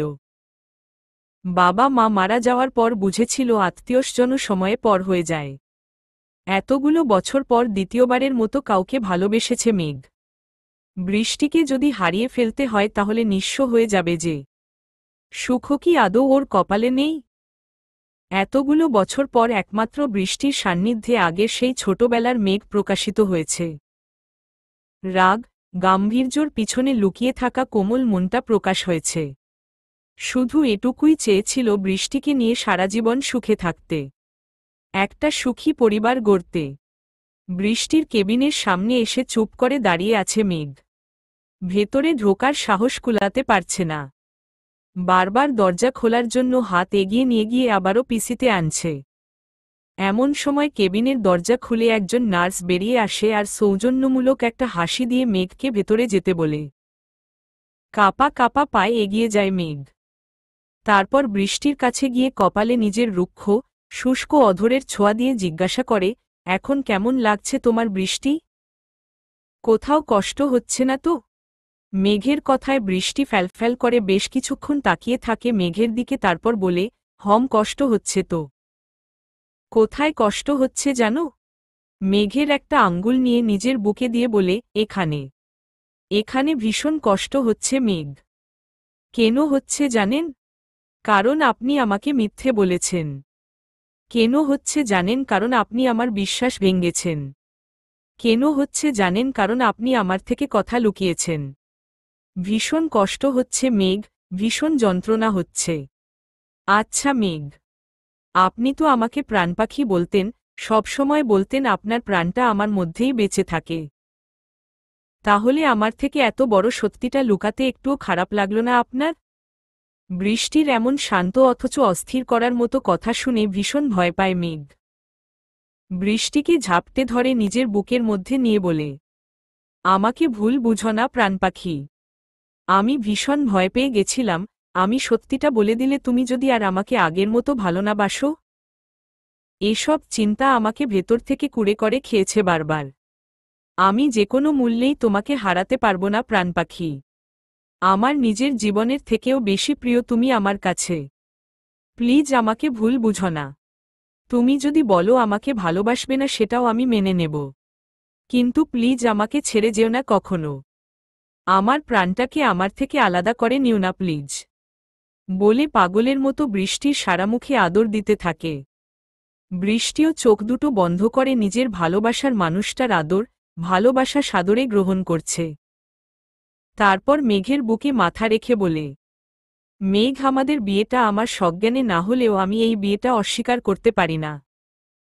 এটা তো মিথ্যে নয় যে আমিও আপনাকে ভালোবাসি। তবে যদি আমি আমার স্মৃতিগুলো হারিয়ে না ফেলতাম তাহলে আপনাকে ভালোবাসা আমার কাছে অনেক কঠিন হতো। তাই একদিক থেকে অনেক ভালো হয়েছে। আর আমি আপনাকে এত সহজে মেনে নিতে পেরেছি কারণ আমার বিষাক্ত অতীত আমার মনে ছিল না। তবে এতগুলো দিনে আপনাকে আমি অনেক ভালো করে চিনেছি মেঘ। আপনার মতো জীবনসঙ্গী পাওয়া প্রতিটা মেয়ের স্বপ্ন। আপনি আমার স্বপ্নের পুরুষ। আপনার মতো ভালো না বসতে পারলেও আমিও যে সত্যি ভালোবেসে ফেলেছি আপনাকে। আপনাকে ছেড়ে কোথাও যাওয়ার কথা আমি কখনো ভাবতেও পারব না। এভাবেই থাকব সারা জীবন আপনার বুকে। তবে আপনাকে যে একেবারে মাফ করেছি আমি সেটাও না। আপনাকে আমি অন্ধের মতো বিশ্বাস করতাম মেঘ। সেই বিশ্বাসের জায়গাটা একটু হলেও নড়ে গেছে। আপনি আমার প্রিয়জন তো সারা জীবন থেকে যাবেন। তবে যতদিন না আবারও সেই অন্ধের মতো বিশ্বাসটা ফিরে পাচ্ছেন ততদিন থাকবেন অপ্রিয় প্রিয়জন হয়ে।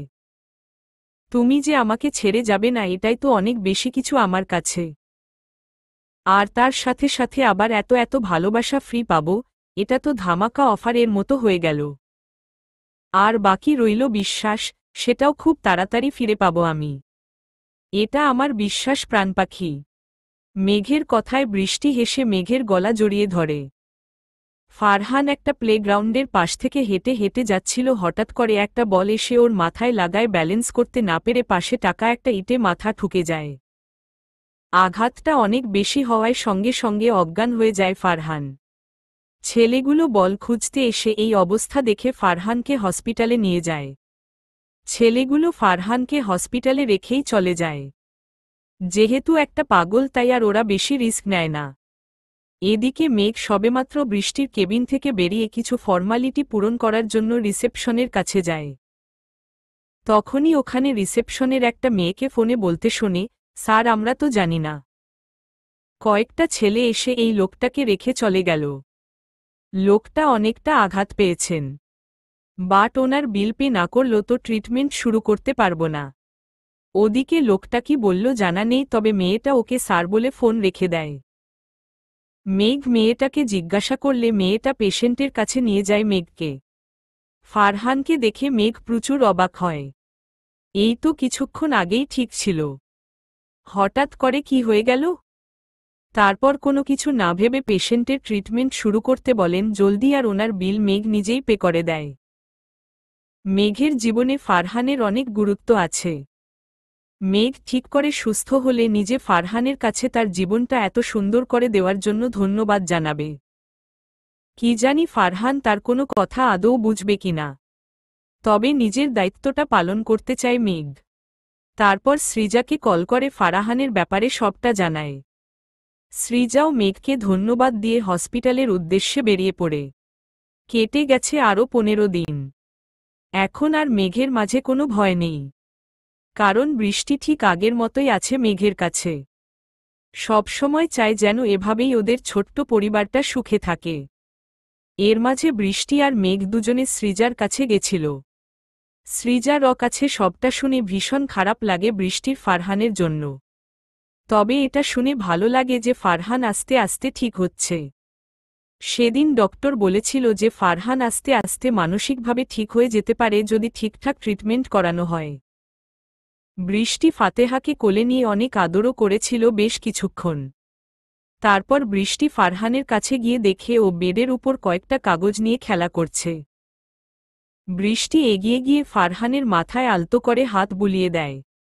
তারপর বলে, আমার তোর উপর কোনো রাগ নেই ফারহান। আমি কখনো চাইনি তোর জীবনের এমন পরিণতি হোক। তোর সুখের জন্যই তো সেদিন চলে এসেছিলাম। আমি মন থেকে চাই তুই তাড়াতাড়ি সুস্থ হয়ে যায়। ফাতেহা তার বাবাকে পাক। এরপর মেঘ ফারহানের পাশে গিয়ে বসে তারপর বলে, আমি জানি তুমি সেই সময় অনেক ভুল করেছ। তবে তোমার ওই ভুলের জন্যই আমি বৃষ্টিকে পেয়েছি। বৃষ্টিকে আমার জীবনে আনার জন্য ধন্যবাদ ফারহান। সেদিন পার্কেও তুমি দ্বিতীয়বারের মতো আমার বৃষ্টিকে আমার কাছে ফিরিয়ে দিয়েছ। তাই তুমি আমার জীবনে অপ্রিয় প্রিয়জন হয়ে উঠেছ। সবসময় চাইব তুমি খুব তাড়াতাড়ি সুস্থ হয়ে ওঠো আর নিজের জীবন গুছিয়ে নাও। ফারহান কি বুঝল কে জানে, তবে মেঘকে ঝাপটে ধরল সে। মেঘও মুচকি হাসল। সেদিন সৃজাকে মেঘ বলেছে ফারহানের ট্রিটমেন্টের সমস্ত দায়িত্ব তার। ফারহানকে সুস্থ করে তুলবে সে। সৃজা ভীষণ অবাক হয় মেঘের কথায়। মেঘকে যতই দেখে ততই মুগ্ধ হয়। একটা মানুষ এত ভালো কিভাবে হতে পারে এটাই ভাবে বারবার।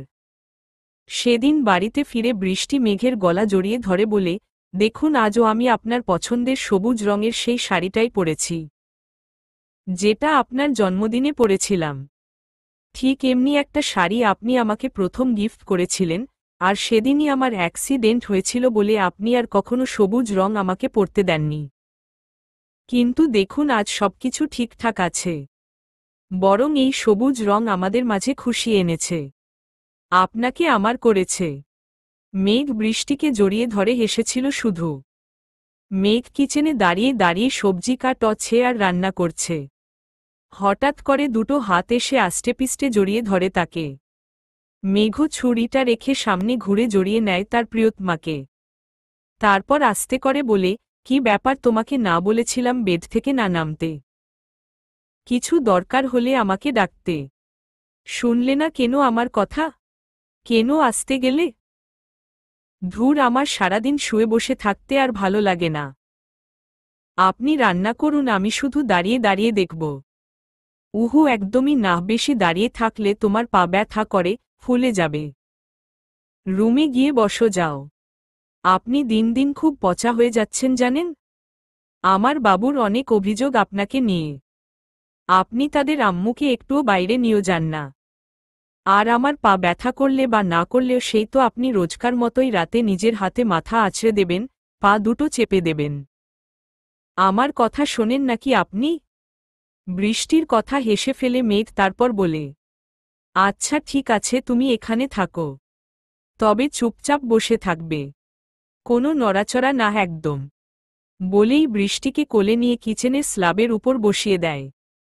বৃষ্টি ঠোঁট দুটো গোল গোল করে কিউট ফেস বানিয়ে বলে, শুনুন না, চুপচাপ বসে থাকতে ভালো লাগছে না, একটু আচার দিন না বাটিতে করে। বৃষ্টির এমন কিউট ফেস করে বলা দেখে না বলতে গিয়েও বলতে পারল না মেঘ। বাটিতে করে আচার বের করে দিল।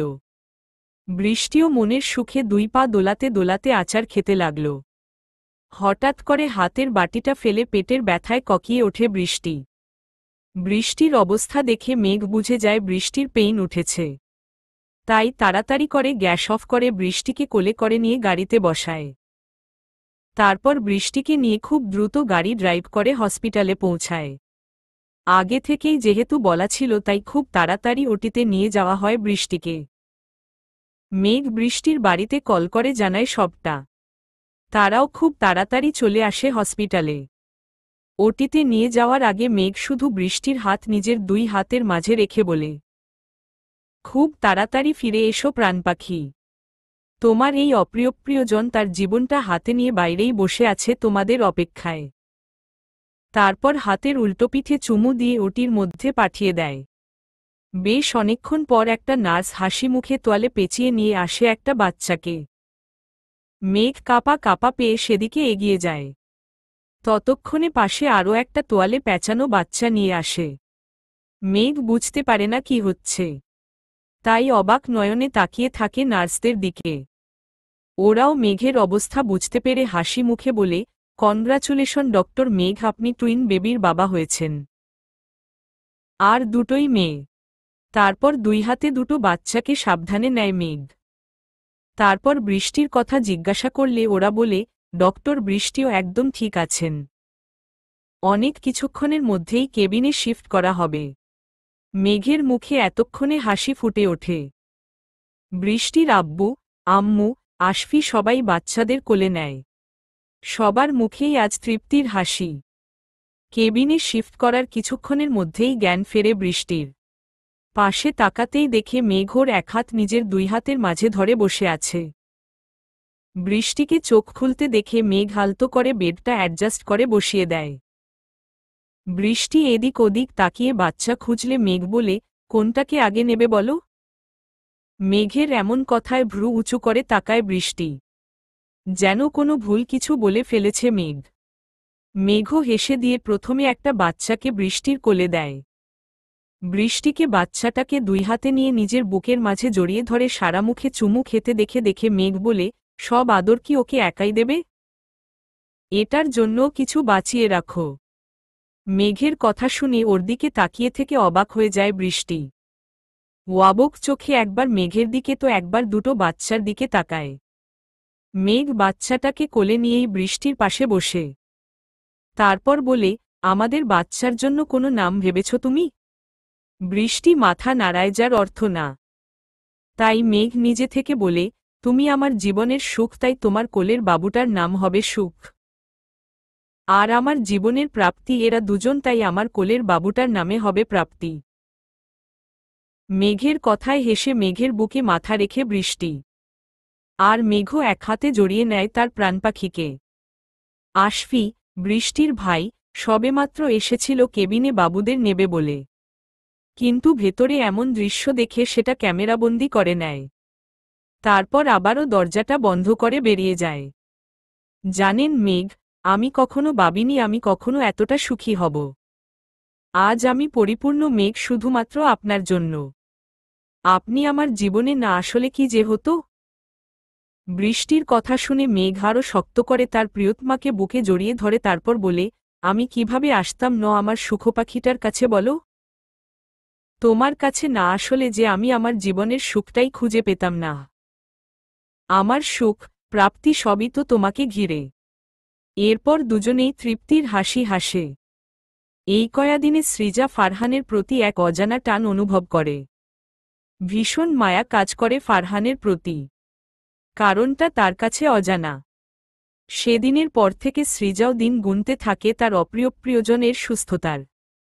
হয়তো কোনো এক রক্তিম সন্ধ্যায় সেও সুখের সময় পার করবে ফারহানের কাঁধে মাথা রেখে। সম্পূর্ণ হবে তাদের ছোট্ট সংসার। সমাপ্ত। এভাবেই ভালো থাকুক মেঘ আর বৃষ্টির জীবন। কেটে যাক বছরের পর বছর, বদলে যাক সবকিছু, তবে শুধু না বদলাক ওদের ভালোবাসা। এভাবেই একে অপরের পরিপূরক হিসেবে থেকে যাক দুজনে।